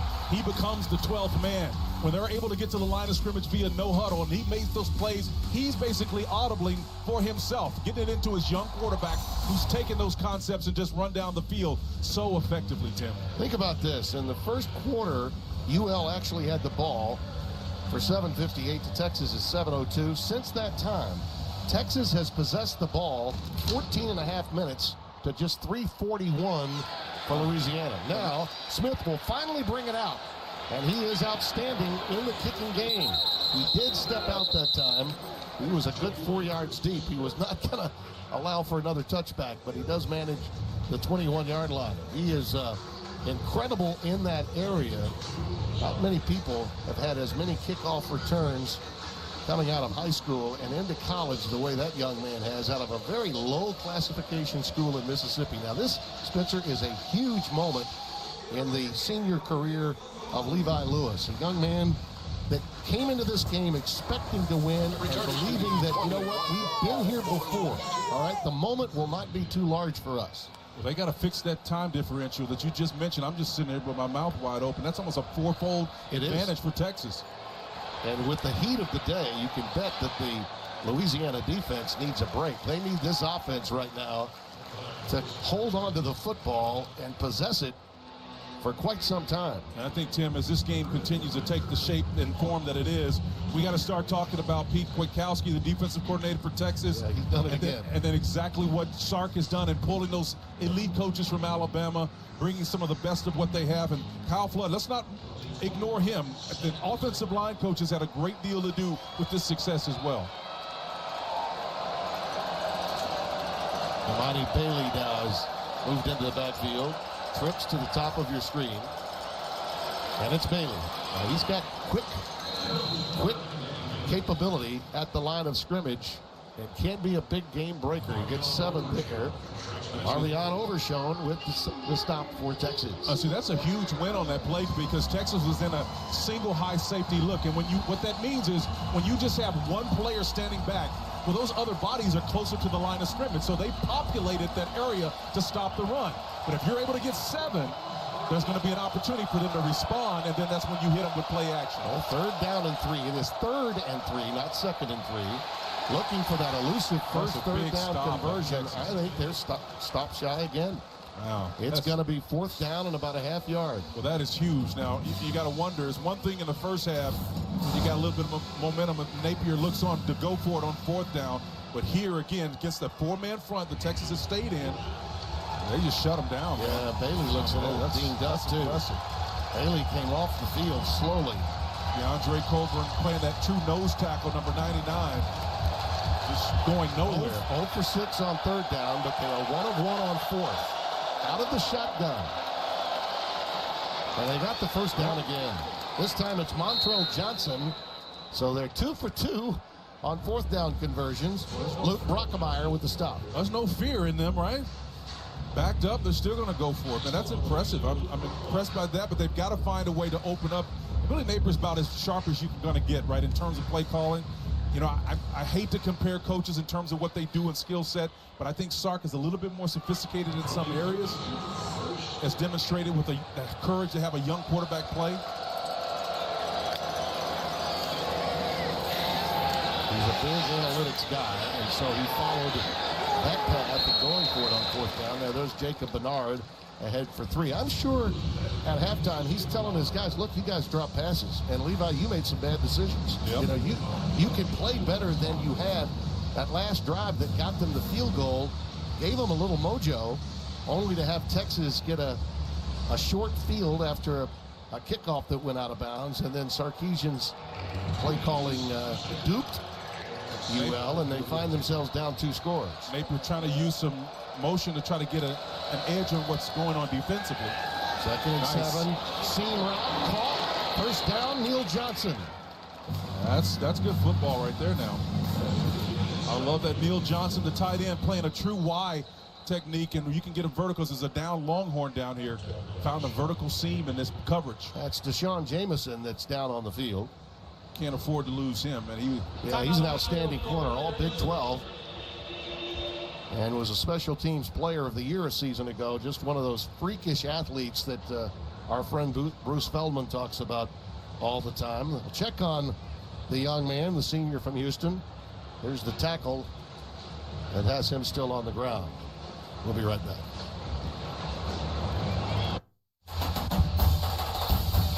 Fox College Football is sponsored by Wendy's, official breakfast of NCAA football, and by Navy Federal Credit Union. Our members are the mission.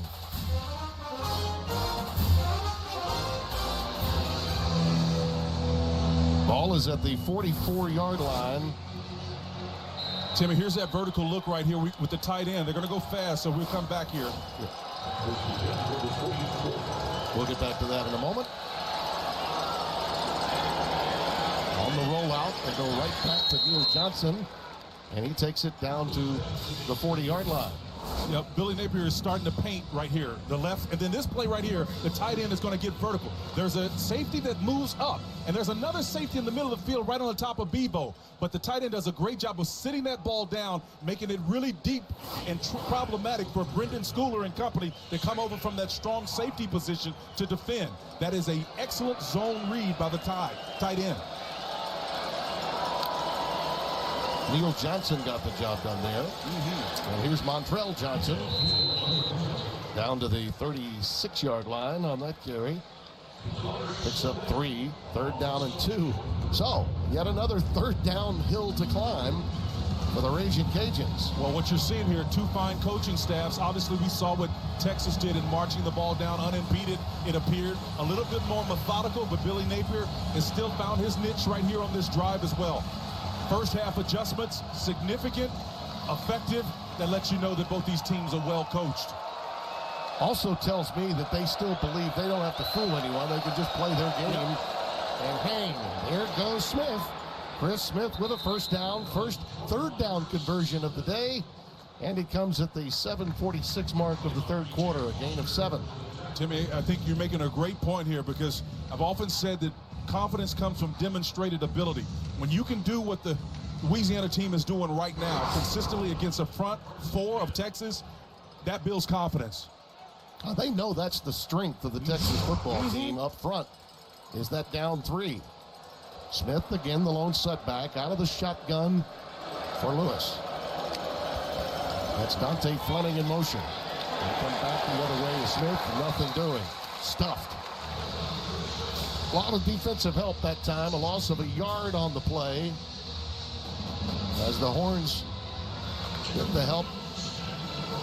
A little bit different look there as Texas, what we call reduced down, and took one of the outside guys and put his hand up and out of the dirt. So now you got only 3 guys technically in a down alignment. That means you should be able to run more effectively from that. That was Jacoby Jones that made the play, 2nd down, 11. So same look, just shifted over, playing an under technique. And there's Smith again. Got great speed. This is really the first opportunity he's had. Remember, this was an offense that got so much out of Trey Regis and Elijah Mitchell a year ago. They combined for over 1,600 yards and 18 touchdowns. They were two very large parts of this offense. And coming in, I think Texas thought, all right, we'll stack the deck and see if you feel like you've got a running game that can get downhill on us without those two guys. You're starting to see those defenders get closer to the line of scrimmage. Now they've got a double A and B gap parties, and so they're going to flip the strength of this and run to the right side or throw to the right. Oh, Rodgers in motion. There they go. Big time. What a call by my partner. Chris Smith, touchdown. 27 yards. What a beautifully designed series that was. I'm talking, that's Picasso kind of stuff right there. Football's equivalent to him. Billy Napier did a wonderful job of running away from the numbers and giving his quarterback just one read to make and to go opposite from the numbers. It's man coverage, you know it, because the guy mirrors what's happening with the motion man, and he just runs away from the numbers. And Smith taking some of that special team excellence and putting it in an every down capacity. That's impressive. Well, Chris Smith got his wish as a running back, starting for the very first time. He's now more than just a big-time special teamer. Almendaris got the extra point, and they got a hand on it and blocked it. My goodness.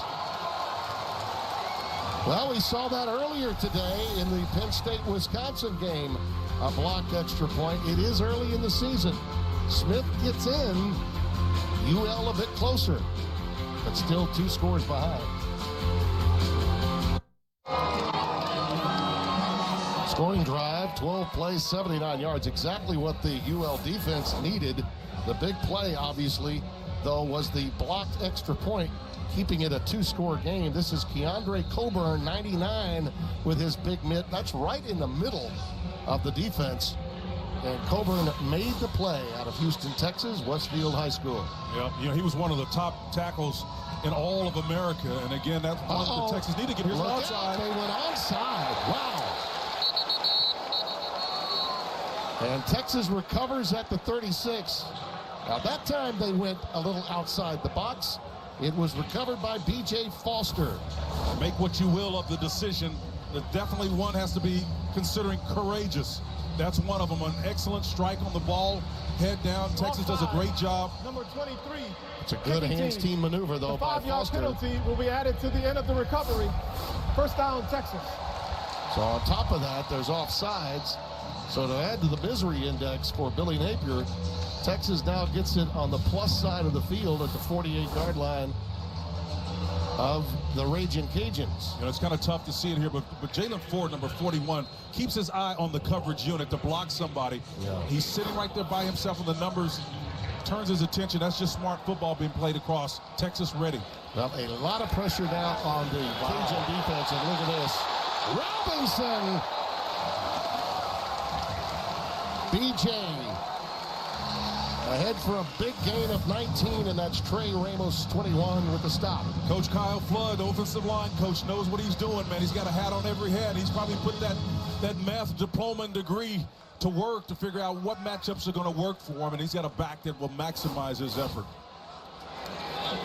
Well, he just ran right through the arm tackle of Tedesco. That's safety. Robinson in the backfield. They'll take it again. Little spin maneuver after the first contact made, but not much, only a yard. And they stopped by Mekhi Garner, number 20. Mekhi Gardner, the right cornerback, man. You're talking about coming up for a guy that's he's not giving up too much weight. He's about 212. He's got good size for a cornerback, but he came up with some ill intention there, man. Be playing on the other side of the line of scrimmage. That's what you want him to be able to do. Second down and 9 from the 28-yard line of Louisiana. Sark's playing his game. He's sensing a little chum in the water down here. He's got 5 wide receivers here. Off coverage, going back to a bail. Got to get pressure. Here it comes. And a little screener out to Robinson. Bijan's got it down to the 10. Ball's loose. Ball is loose at the 10-yard line. Ball came out just as he went to the turf, and I thought he may have hurt himself on the way down. Joshua Moore got on top of it to recover the fumble, and I was concerned about the way Robinson went down because he was in a position where you could have hyperextended that leg. Watch how he falls to the turf, Spencer. Yep. Ball does come free. Ball's That is a definitely fumble. out. Watch how he comes down, though. The ruling on the field is the runner was Those down Cajuns prior were to on the ball top of coming him. loose. First down, Texas. Josh was smart. It was just a smart. Yeah, this is tough, though. This is really, really tough to see.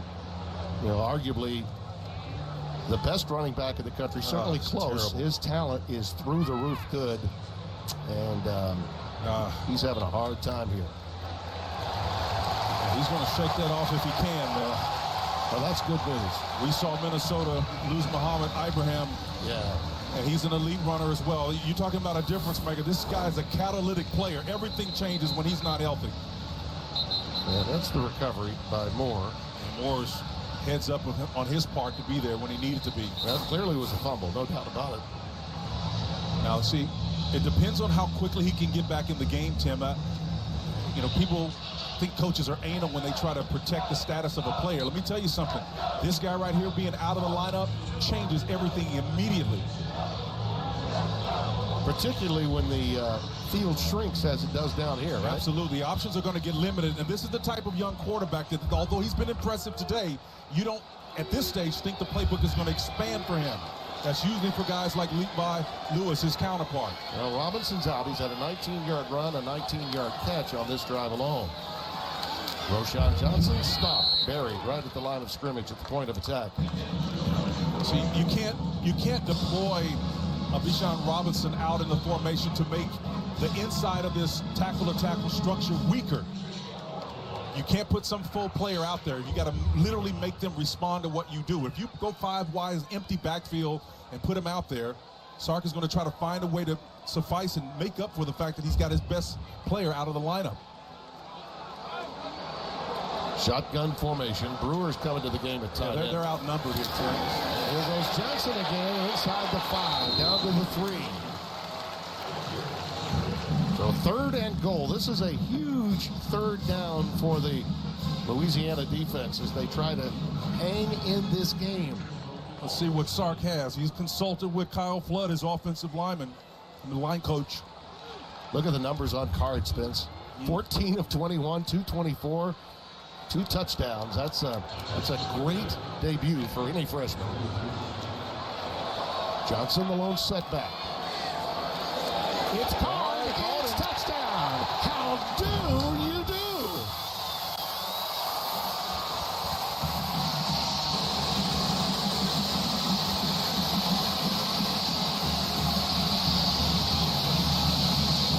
Just a brilliant play call. Well, I stand corrected. I mean, he made you play left-handed because I didn't think he would give it to the freshman down here inside like that, man. Zone read, he was lethargic with it, kind of laissez-faire, kind of stuck it out there. I'm not going to run it. But boom, it takes off, man. That is so heads up. Love this kid. We had a wonderful chat with him yesterday. He seemed very calm, up to the moment, but admitted that he could be a bit nervous being under the gun for the very first time. This young man may indeed have Texas back. I know we've heard it before, but right now it's looking good.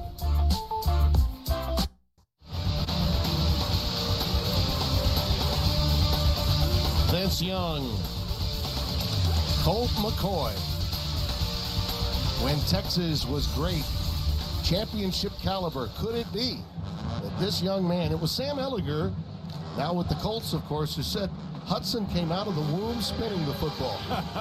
and he looks like he's been there and done that in day one as a starting quarterback for Texas. Well, and another touchback as Dicker gets the job done as we look at the touchdown. And again, as you said, he had this one in his hip pocket, partner. he sure did, Tim. And as I said in the break, he who is skilled with the use of a sword but chooses rather to keep it sheathed shall inherit the win. This young man right here, along with that guy, Steve Sarkisian, knows how to keep those little nuggets in your back pocket until you need them. I mean, and those trio, by the way, of quarterbacks that you showed, one of the things that they all have in common is the ability to create outside of the structure of the offense. and that means in the red area. Any place where you need a little extra something, you can count on him. Armani Bailey is in the backfield behind Levi Lewis. He only gets a yard, maybe 2. It'll be 2nd down and 8. Well, Spencer, going back to Sark, he said, you know, I got a call after 2018, and I thought to myself, I'm going to be a head coach again one day. I will. But it wasn't the right opportunity. He had 2 or 3 back in 2019, and he chose to wait. And then when this job opened up, he thought, man, this could be the place that you call a destination, where if you're successful, you retire there. Play fake, and Lewis with plenty of time. Nope. Incomplete. And he's fortunate it wasn't intercepted. You're right. That was Barron, 23, who was in position to possibly come away with a pick. Errol Rogers was the intended receiver. And today, Barron, number 23, as you said, Tim, was sitting back there squatting, waiting for that deep over to open. And again, you have to credit what Pete Kwiatkowski is doing, being able to read and not allow those deep third quarter field routes to burn him, because they have done it. Lincoln Riley gets credited for that. Takes a while if you can protect the quarterback long enough, but boy, if you know how to defend it, Texas has got a great mind to help him. Cajuns on 3rd and 8. Lewis is sacked. Down he goes at the 21. Ogofu, number 18. Ovi Ogofu. That's the 5th Texas sack of the afternoon. And a punt formation coming up for the Ragin Cajuns. Nice dog, a stunt. It's a blitz is basically what it is. I bet you guys didn't know that Bevo wasn't the first mascot of Texas. It was an American Pit Bull Terrier. It truly was back in the early days. That's what that blitz looked like. It was a dog off the corner on the edge. Got to your quarterback. And flag down as they were preparing to punt. Reese Burns. I believe it was pre-snap. Tuta Salam coming over to get word from his Prior to the ball being snapped, Texas takes their first charge timeout of the half. There is no foul on the play. So a quick timeout was taken. So while they take that timeout, a reminder that coming up next, those in Louisiana will be getting some back-to-back action from home state teams. LSU at Orgeron Punch, and a core of about 25,000 Bengal fans will be in the Rose Bowl. The sun sets over the St. Gabriel's. It was all coming up. And I'm one of those that believes that the man with 3 names for UCLA, quarterback, the multi-threat quarterback, could give Coach O and the LSU Tigers quite a game at the Rose Bowl.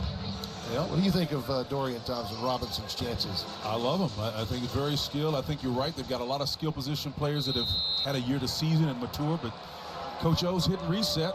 I wouldn't put him away. No, he's got a Joe Brady disciple coming in to run his offense, and a brand new defensive coordinator as well. How about that roll? How about that punt? Took a little beautiful job there by hard right turn. Reese Burns, young man from Australia, just booted one 63 yards, and given the circumstances and the score and time remaining in the game, something Louisiana needed. Well, he set that one right by the Bobby, didn't he? He did. He really did. First time that LSU, by the way, has ever played at the Rose Bowl. And UCLA, if you think about it, they're giving away free tickets, not just to their students, but to everybody. Casey Thompson's going to come into the game now. So we'll get a chance to see the son of a gentleman that you know all too well from your days at Oklahoma. Yep, Charles Thompson, Timmy. He was one of the fastest guys I've ever seen, just quick as a hiccup. Roshan Johnson and Bijan Robinson are in the backfield with Casey. Casey had a heck of a Alamo Bowl last year.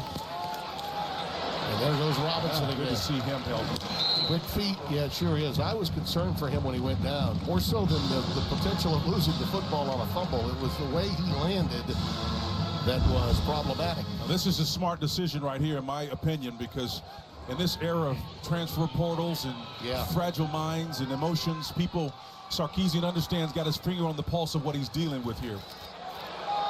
Well, RPO opportunity here for Roshan Johnson, and he's out for the first down to the 29. Haven't seen quite as much of that with Hudson Card. But know this, no one uses the RPO in run play action any more than Sarkisian. Well, he's brilliant at it. And again, I think the thing I like about it is he's going to run it with the guy who gives him the best chance to succeed with it. I mean, he can run it with anyone.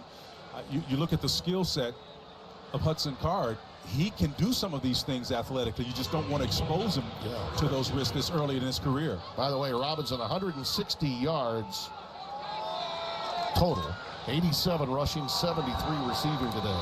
Keelan Robinson in the backfield now. And the transfer is ahead to the 35-yard line. Keelan came with Sark by way of Alabama. So there's not just a Robinson and a Johnson, but now another Keelan Robinson. A lot of depth with this Texas team. They have taken command here in the second half and lead by 16. The fourth quarter is coming up.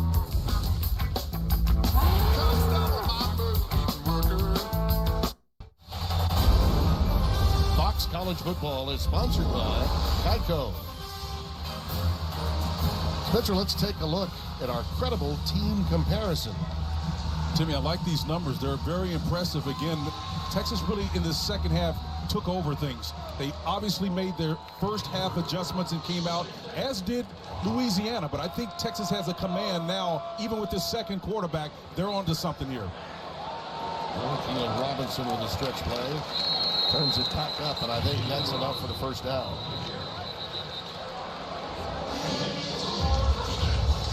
Gain of 5 and a first down.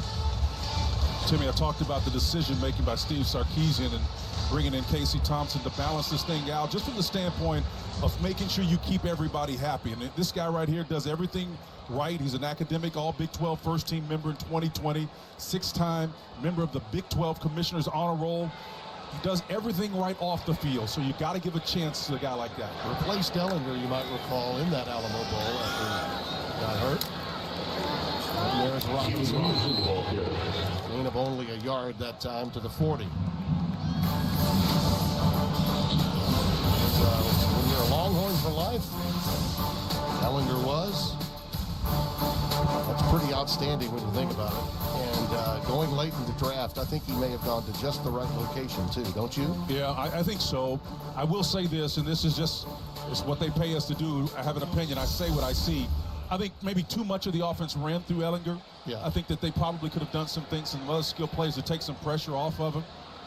He had a great career here, but I think there was more opportunity there. Thompson with a flag down back at the line of scrimmage. Pass was intended for Cade Brewer, the tight end. It doesn't matter what they do with this scheme or which quarterback is in. That deep third corner, slow developing, shallow crossing route is not going to be there. Yeah, preliminary indication is holding. But Tim, the reason why you get these holding calls is because you're trying to run plays that take a long time to develop. Holding. Number 78, offense. The penalty is declined. Third down. It was Okafor that That's was Denzel penalized. Okafor, Yeah, it was Okafor. Now, they have had some holding penalties. They can coach up their offensive line with that. They declined the penalty to set up third down. That time they got the redshirt senior. Usually you don't expect it from those leaders up front, but again, it's the type of play you're running. Those guys want to protect their quarterback, and they get a little bit handsy if the ball is not released. That should tell you how badly they want to get off the field, their defense right now, to decline a holding penalty. Thompson under duress now. Nice job. He decides to let it fly, and it's caught. First down. That's Whittington. He has been targeted more than any other Longhorn today in the passing game. That is his 6th target of the day.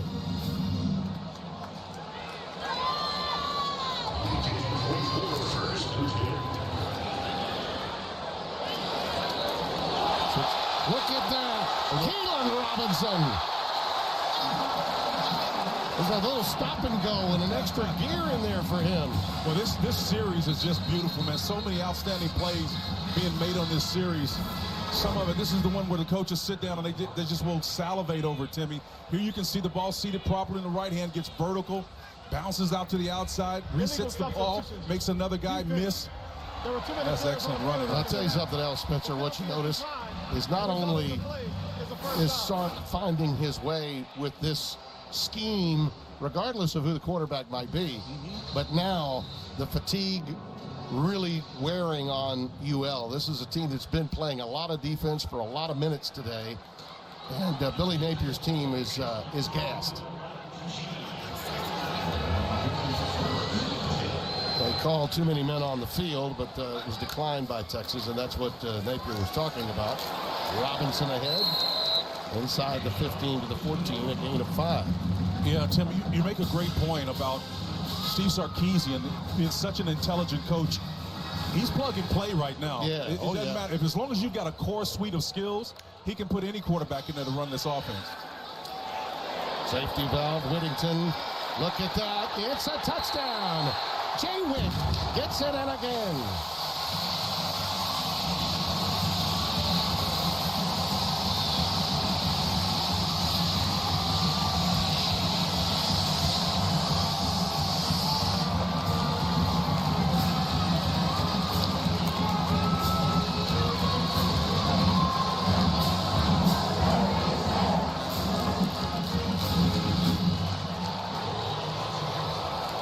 Dicker for the extra point.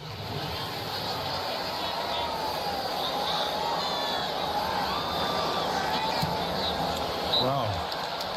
They were lucky to get that one handled. Yeah, that was a bad snap. Managed to get it up. Fire the cannon, ladies and gentlemen. Whittington takes it in. Now Casey Thompson leads his team down for a touchdown. Texas looking good in Sark's debut.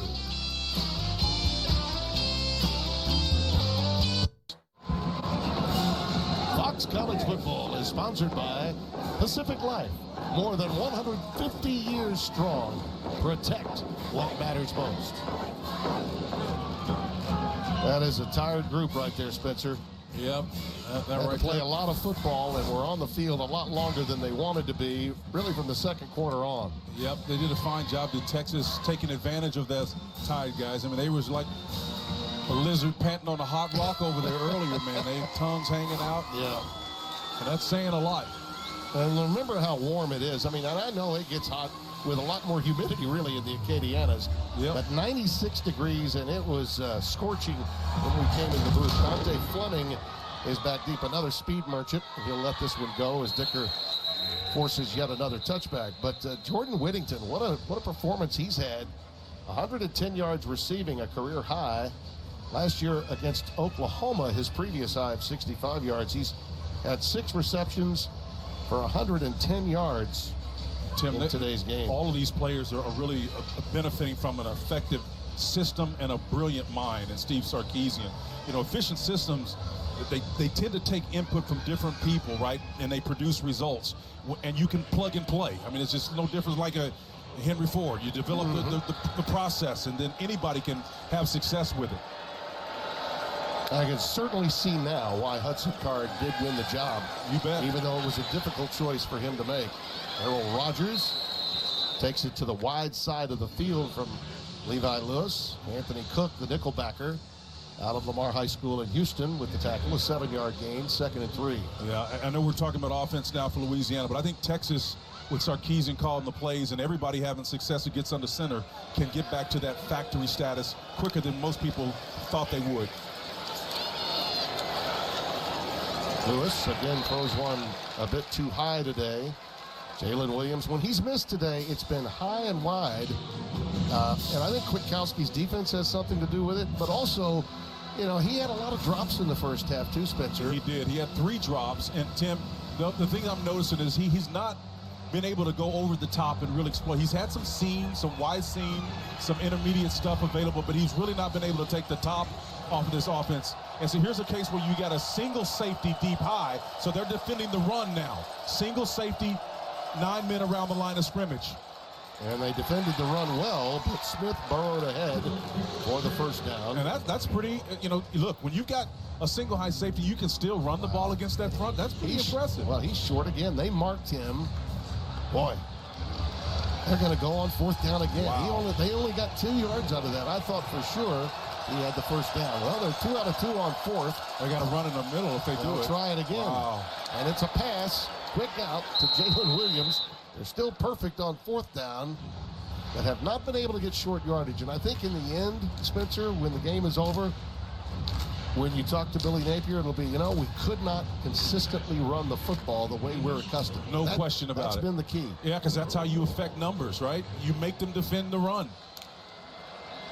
I mean, this is a downhill team. Yeah, they spread it out, but they are accustomed. That's the route they've been looking for right there. Jalen Williams on the receiving end has it down to the 31-yard line. Theoretically, that route takes so long. He hadn't had the time as Levi to wait on it to develop. That time he did.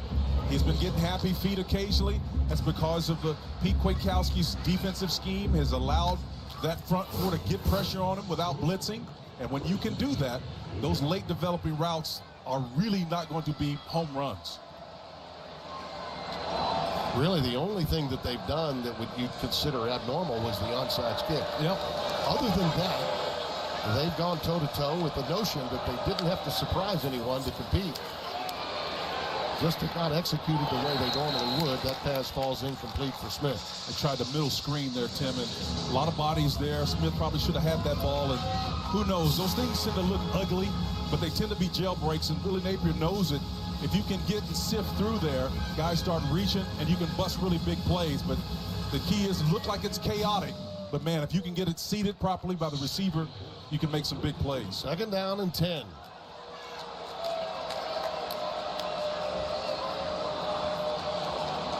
No Well, it looked flag. like there was Wow. movement prior at the line of scrimmage. No flag, and I thought That's certainly amazing. there was an offsides or a false start. On the Now far I see side it. of the field, up way Now on I see top. it. Earl Rogers was the intended receiver. Well, the flag shouldn't have come from up there, though. Yeah. It should have come from In the line down of here. scrimmage. You would have thought the umpire would have had it. Offside. Number 3. Defense. 5-yard penalty. Second down. Yeah, Jacoby Jones got in there. So 5 yards down to the 28-yard line. Jones will come out, think about it a little bit, get him a little agua.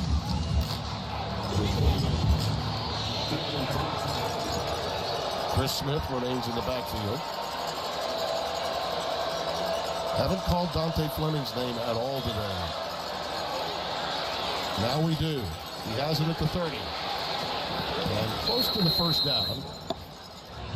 Maybe about a half-yard shy as Anthony Cook made the tackle. Tim, is another thing I'm seeing that what Pete Kwiatkowski, the defensive coordinator for Texas, is doing effectively. Whether it's Jacoby Jones at outside linebacker, Ray Thornton, any of those guys that are on the edges, or even some of the guys up front, they are containing the quarterback. The quick bubble screen out to Kyron Lacey. His first catch of the day. That was, by the way, enough for the first down on the play to Fleming. So we've got second down coming up after a gain of 4.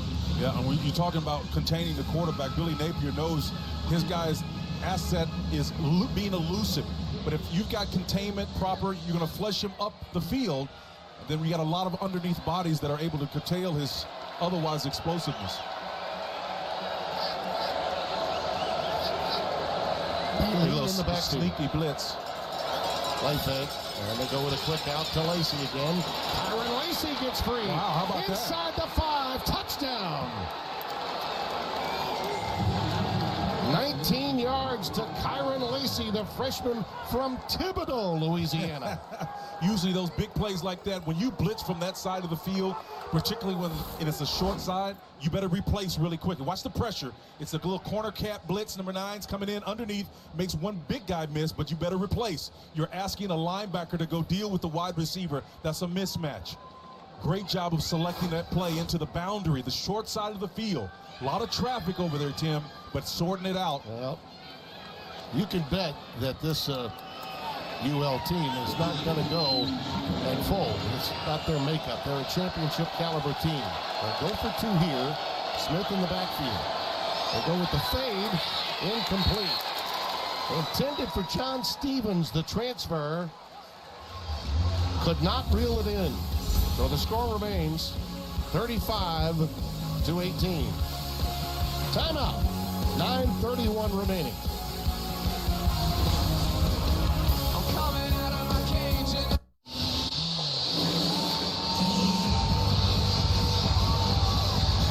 Brian Mitchell. Jake Delhomme, who later would play in a Super Bowl with the Carolina Panthers and, of course, an original New Orleans Saint. And that young man right there, quarterback Levi Lewis, that's a young man that asked Brian Mitchell for the right to wear his number. It had not been worn, Spencer, since Brian had left. A timeout, by the way, was taken by Texas before the kick. But that really tells me a lot as you see Kyron Lacy being congratulated. And listen, that was a very important drive just for the health and well-being mentally of this Ragin Cajuns team. But we touched on Sark and the Saban connection, what it meant to him. But Billy Napier, think about this. This is a guy that was working with Dabo Swinney and got let go. Yeah. And was scraped up as an analyst by Nick Saban, and he thought that he went through an epiphany at that time. And I loved what he had to say. He said, I was a young coach. I knew what I wanted to do, but I was probably, I needed to recenter myself a little bit. I think getting fired by Coach Swinney was the best thing that could have happened to me. I may have been a little arrogant. I needed to wind it back a notch. And Saban gave him that opportunity, and then lo and behold, his career took off all over again. And he's still fairly young, and that can 42. happen. Yeah, 42 years of age. That can happen to you, man, when you've been put out to pasture by some of the elite coaches that you just named. That's pretty darn high cotton right there now. There's onside. There it is. And once again, quickly speared out of the air by Joshua Moore. The Hands team took care of it there. Well, our Pacific Life game summary sponsored by Pacific Life. Well, Angelaw's being helped there along the sidelines for Texas. Hope he's okay. 2nd down and 10 coming up. We touched on, as we were going to break, Spencer, the decision after the blocked extra point, still plenty of time in the 3rd quarter by Napier, and he elected to go with the surprise onside to try to get a possession back. Thought we were going to have left tackle. He just got a little. He got that corner cat blitz scared him a little bit. He did, and he moved in the aftermath of it. Yeah, Christian Jones, his left tackle, just stuck his hand out there. Offside. Number 16. Defense. Wow. So they called Washington instead. 5-yard penalty. 2nd down. Well, I didn't see that coming now. Yeah, I thought he got back, and then there was movement after that by Jones. I'm with you. So it's 2nd down and 5. Robinson in the backfield. How about that little jitterbug, huh? Wow. Man, he's special. His instincts are just incredible. Washington rides him out of bounds. Listen, I just wanted to get your thoughts on it because Napier said to us, we're not going to try to, we feel like we've got a team that can go in there, play our game, and not do anything special or try to surprise anyone. I thought that was the one time that he chose to go away from that. And it was after the blocked extra point on the touchdown. One of the art of war reminds us that no plan survives first contact. And I think about, it's a next level example, but the Saints don't beat the Colts in the Super Bowl if they don't go to onside. That's true. That's a very good point. Yep. Very good point. That, by the way, that run got Robinson over 100 on the ground. He's got 102 now as Whittington makes his 7th catch of the day. That's a great point. And you know what? As I recall, Sean had that play in mind for the entire game. He just didn't know when he was going to run it. Again, you kind of have an idea of how things are supposed to play out. Yeah. But they don't always unfold that way, and you got a sense of what you're doing well and what you're not. And that guy right there just is about as smart as it gets. And I hear it's a great take. I mean, thanks for the setup because it's a great point to think about. Because there's a lot that these coaches going through their minds. Robinson, the ball came on the ground, but he was able to recover. Good hit there as Louisiana set the edge. One of the things Bijan Robinson did today, Spencer, that I really didn't anticipate was he got to the edge. Louisiana's been outstanding at setting the edge defensively. That was a quality hit that sprung that ball loose by A.J. And it's 3rd down and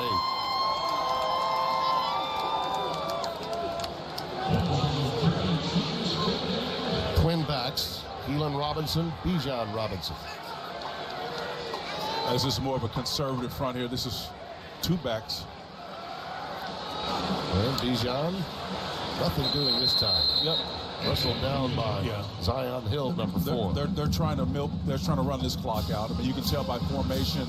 If they pop something, they do, but they're not trying to gut them, that's for sure. Smart.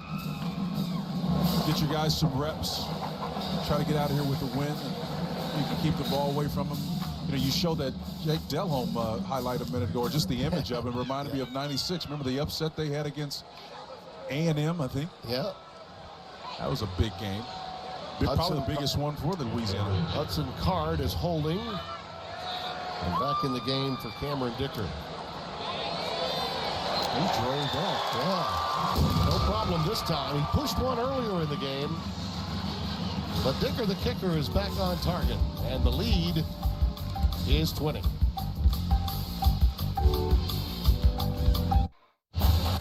Fox College Football is sponsored by Cadillac and by State Farm.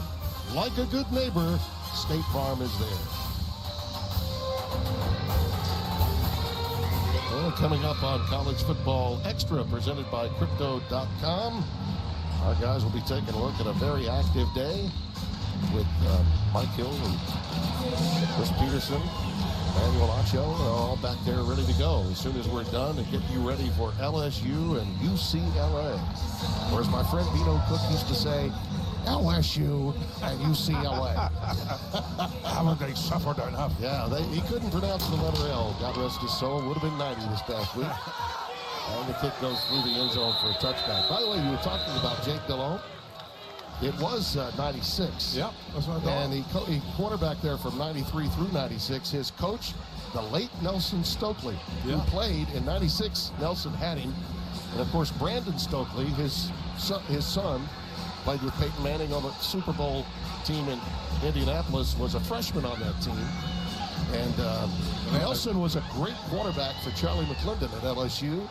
Went on to become a great coordinator at Clemson, among other places, and was hired by Terry Don Phillips, the former athletic director at then Southwestern Louisiana, USL, it was called back then. That pass by Lewis incomplete.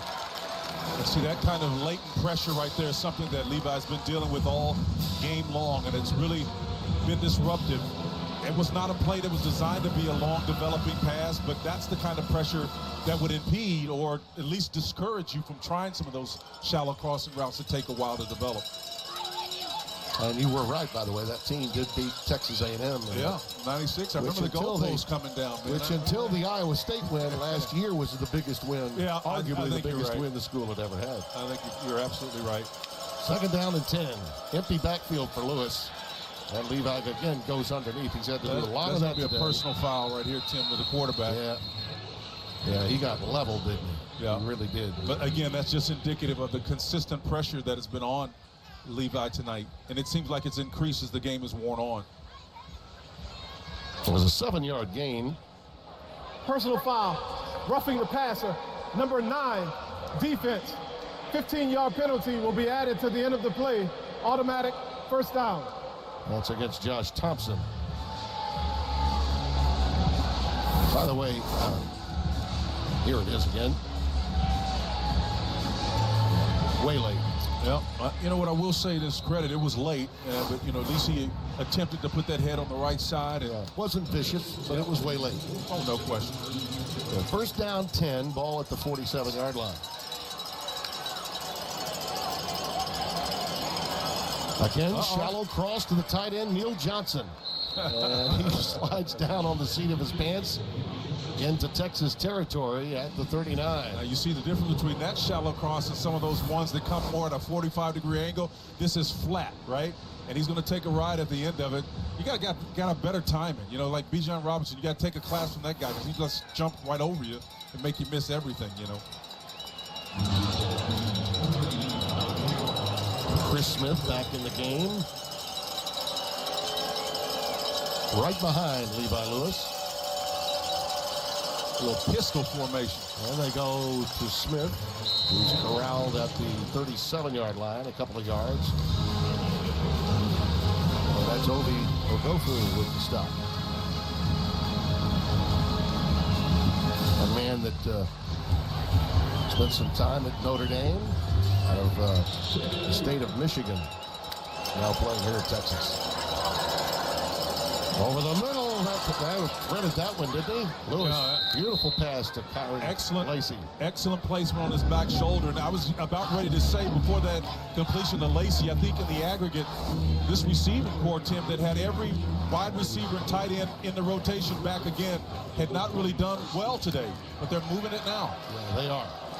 And there's Smith again. Barrels ahead to the 16-yard line as Overshown made the stop. They're looking like the downhill running team that really, I think, everybody on their staff, the coordinators, Michael Desormo, I beg your pardon, and Tim Leger, who help with down and distance situations while Billy Napier calls the plays. They're looking like what they thought they would be here in the latter stages. Texas. Bailey on the curl, lost the ball. It's loose. On the ground, a lot of Longhorns around it, too. A lot of Texas Longhorns around it. If Bailey got that back, trust me, he was outnumbered. There were 3 Longhorns all around him. Good luck getting them cleared away.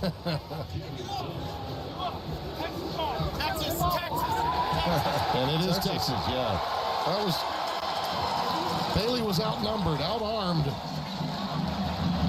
And the Horns do come away with it. Jalen Ford, 41, it appeared to be the guy. Thompson's the guy that came out of there with the ball. Might have been Thompson, too. Yeah. Like I said, he was outnumbered. There were, you see all of them, there were like 4 or 5 Longhorns. They're going to credit, it was Dunn that made the hit, 4. Darian Dunn that forced the fumble. That's the first turnover of the game by either team. How about that, man? Jaron Thompson is going to be credited with the recovery, it appears. Yeah, I thought it was Thompson. Again, he came out of there faster than everybody else did. And usually that means I want to keep this ball. Yeah. But Dunn, Thompson combining. You know, we talked about attacking the ball on defense, how important it was to get turnovers and alternately not create them on the offensive side of the ball. That's a big difference maker. I know on the next level, if you are ahead 2 or more in the turnover category, you're going to win about 87% of the games. It's one of the greatest, most consistent leading numbers in the game. Well, Napier, as we mentioned, I think at the very top of the show, is 9-0 as head coach when he gets 2 takeaways. 9-0. Robinson, Keelan Robinson this time. Percy Butler comes over to make the tackle. I love the way he just sifts through there, man. These guys are well-coached, instinctive runners. By the way, Spencer, that Yankees-Mets game next week, what a 9/11 20th anniversary of sport on our air next week. I was anchoring at the ABC affiliate when the Subway Series started all those years ago, man. And there's nothing quite like it, Timmy. Yeah, and then you and I will cap the day with the latest primetime Pacific Coast time game ever on Fox Sports at 10:30 Eastern time. It'll be USC and Stanford. Stanford took it on the chin today at Jerry World against Kansas State. And the Trojans playing San Jose this afternoon. That game started a little while ago. But the Trojans are a team that believe that this could well be their year. But that will be the 4th sporting event on that day. We begin with Oklahoma, Nebraska. Yeah, that'll be big, man. 50th anniversary of that game. Then Texas A&M, another SEC game on Fox. They'll be playing Colorado. There are 2 fouls They'll on be the playing play. Colorado. Holding, number 78, offense. That penalty is declined. Holding, number 3, offense. Half the distance to the goal. 2nd down. And that'll be on Okafor, and that will back them up. But that's a heck of a day. That's a heck of a day for any network, and it really is. Proud to be a part of it with you at the Coliseum. Speaking of the Rose Bowl, let's see who just arrived. Well, there he is. He's like, I used to be the enemy over USC. No, I learned a lot. I've made a better man out of it. Coach O. And coming up next, right here on Fox, Joe Davis, Brock Heward, and Bruce Feldman will have it for you. Keelan Robinson stymied at the 10-yard line. I hosted an event for Coach O, Timmy. He was the life of the party. Oh, man. he's tremendous. Louisiana Heck of a takes their guy. first charge timeout of the half. You talk about a guy that 30 went seconds through a remaining. great deal to get where he is as a head coach. I mean, he was dead and buried as a head coach when he was fired at Ole Miss. Yep. And interestingly, you know who's on the sidelines tonight with him and has been a mentor of his for many years, the old USC legend, John Robinson. John has been an expert analyst for him. Of course, you think of John McKay, but I think after that you think of John Robinson and the great teams in the 80s, Marcus Allen, Charles White and company. In the late 70s and 80s, those were John Robinson's guys. And Ed Orgeron turned to them and still listens to them, talks to them daily. Yep. And even though last year was 5-5 and didn't work out, they got a little mojo from the end of the year with that win at Florida. And Max Johnson's going to be their starting quarterback. It'll be a great game tonight. Absolutely. Accolades in order for all of those guys. Roschon Johnson now is in the backfield. Good penetration by the Ragin Cajuns, but he jitterbugs his way up to about the 14-yard line. So it'll be a punt formation coming up with just over 2 minutes remaining.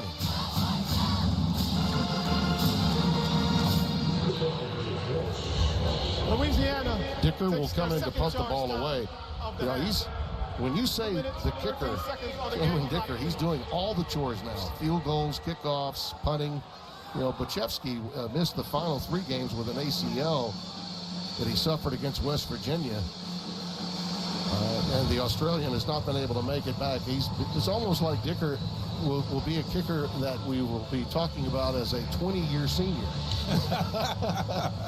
Sort of a Russell Erxleben style, going back to the New Orleans Saints first pick way back in 1980. He was way punter. back on us He now. was a punter and a kicker, was Erxleben. I made a few Vero Beach trips with Bum Phillips teams as a cup reporter when Russell Erxleben was I thought you were going to George Blando on me. You know, quarterbacks, punters, kickers. could do it all. Dicker will punt it away.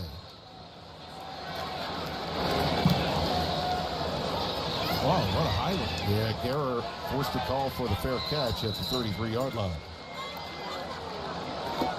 And Timmy, we would be remiss if we ended this broadcast without this, you know. You talk about honors and awards. I'm telling you, man, I told people before that Tim Brando doesn't fit into a category. He creates one, man. So happy to be there on your behalf and others at the Hall of Fame. You went in. Hey, man, we were celebrating. I was smiling on tiptoes of anticipation with you. That's the only time I got a chance to speak more than you did, right? You're too much, man. You are too much. Take a smile back here, baby. Oh, goodness Take gracious. a smile. Oh, you guys here too. Oh, good. Thank you, man. It was great having you there that night. And I was really honored. That's Jake the Snake, man, all the way, our producer. Chris Smith is ahead to about the 38-yard line. I was just wondering if you were going to stop talking to give me an opportunity to salute you. We almost ran out of time. Touche.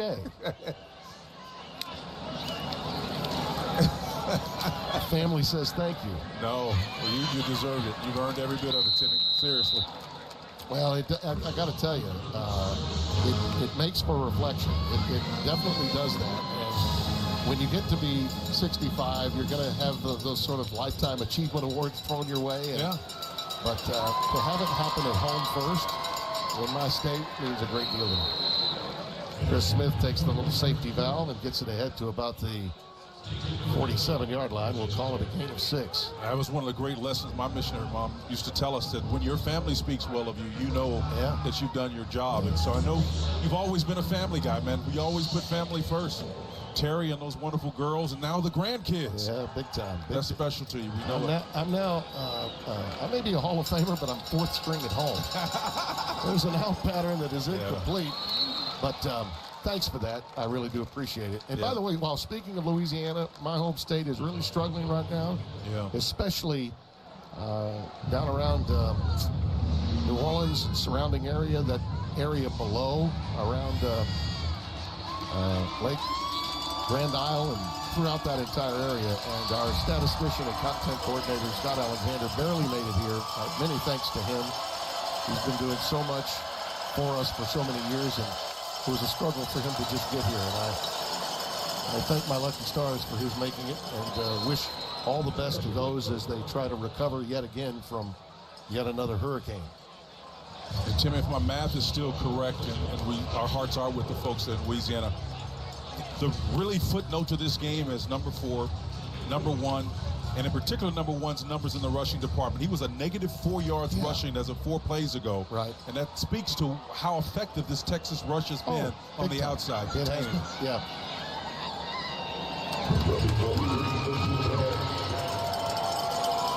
Lewis trying to make something happen here late. There was great extension right there by Jalen Williams. He high-pointed that one beautifully. I'll tell you, if there's a little bit more than that, the complexion of this game is different. Well, they have more first downs now than Texas, 23-20. How about that? But on the scoreboard, the Longhorns made the bigger plays and controlled this game defensively, especially in the second and third quarters. Williams with another catch as they try to make it look a bit more respectable at the end. Yeah, and you got to be smart, too, to understand actually what's taking place here. The off coverage, that is to say the corners are soft, that they're backed off. They're not playing press, no need to. That's why you're getting these easy yardage on the perimeters, high percentage passes, and it gives the impression that they really are picking them apart. But it's a 2 deep look, 2 safeties deep, which means it's a conservative shell of a defense. And they swing it out to Smith yet again. You know, you were talking a little earlier about the assistant coaches and this staff that Sarkisian has. You know, from Kyle Flood, you think about the contacts. You know, his special teams coach had a relationship with, you know, Jeff Banks had a relationship with a few other coaches. The contacts he utilized to get 3 from the staff at Alabama, plus Kwiatkowski, one of the great defensive minds in the Pac-12, who've been working at Washington with Jimmy Lake. I mean, you can make a case, Spencer, that this is maybe not just an opportunity for a great coach to have a rebirth in his own career. But A.J. Milwee, by the way, had worked with Terry Bowden at Akron and had been out of it for a bit, and he got him to come over and help as a quarterbacks coach. And my goodness, you can make a case that this could be the staff of the year. He obviously was a Frank Broyles winner, too, the award that goes out to the best assistant coach. Well, all those guys that you mentioned are great, Tim, but I think that Jeff Banks, you know, is a special teams guy. There's a reason why he has that associate head coach title next to him. He's going to be a head coach soon. Yeah. And he's doing it the unconventional way. That is to say, he's not necessarily a coordinator, but when you watch him move about and engage his players, this guy is next level, man. He just exudes that leadership, ethic, ethos, whatever you want to call it. He's got it in spades. Coming down to the end, Lewis is in trouble and sacked back at the 15-yard line. Big Daddy. Mr. Thornton getting through there as well, 46. That's the 6th Texas sack. And Billy Napier wants to talk about it. Final charge time out of the half. 30 seconds. Big Moro Ojomo got in there. You know, you mentioned how big this game was. Look, this was an opponent that could have really given Texas more trouble than it turned out they did. They go to Arkansas. Now, you talk about great rivalries coming back. And hello, how do you do moving to the SEC down the road? Right. You know, the old redheaded stepchild of the Southwest Conference is waiting for the Texas Longhorns next week. There's still some bad blood there on that September 11th date, man, with the old harkening of the old Southwest Conference. And that fan base in Fayetteville is now being treated, they think, with Coach Pittman to a rebirth of their own. And that'll be quite an entertaining game for the Longhorns next week. But I really felt the key for him was to get this win and to get a lot out of this win. Well, it certainly did help him a great deal in terms of taking the pressure off, because in a 5-year window, you've gone through Charlie Strong, Tom Herman, and I'll tell you, it's proven those guys maybe were a little bit too shiny for this job. This was a difficult job. Yep. And down goes Lewis again at the 25-yard line. And this time it's Bush that gets through there, 43. I think Sark is ready for this one, and that guy right there has still got the countenance and the personality.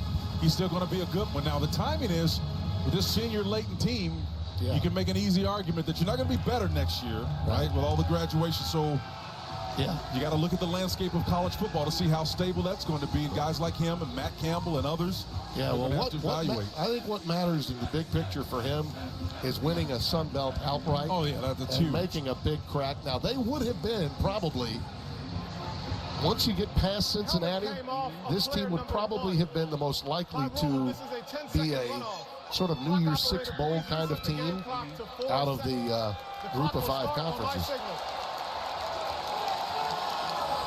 Helmet came off, so Lewis will have to come out of the game for this play. It's a 10-second runoff. And a 10-second runoff that goes with that. So they got one shot at it, really.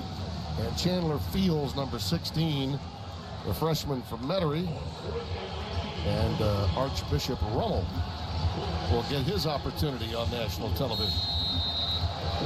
3-star recruit coming out of Archbishop Rummel. I'll do it.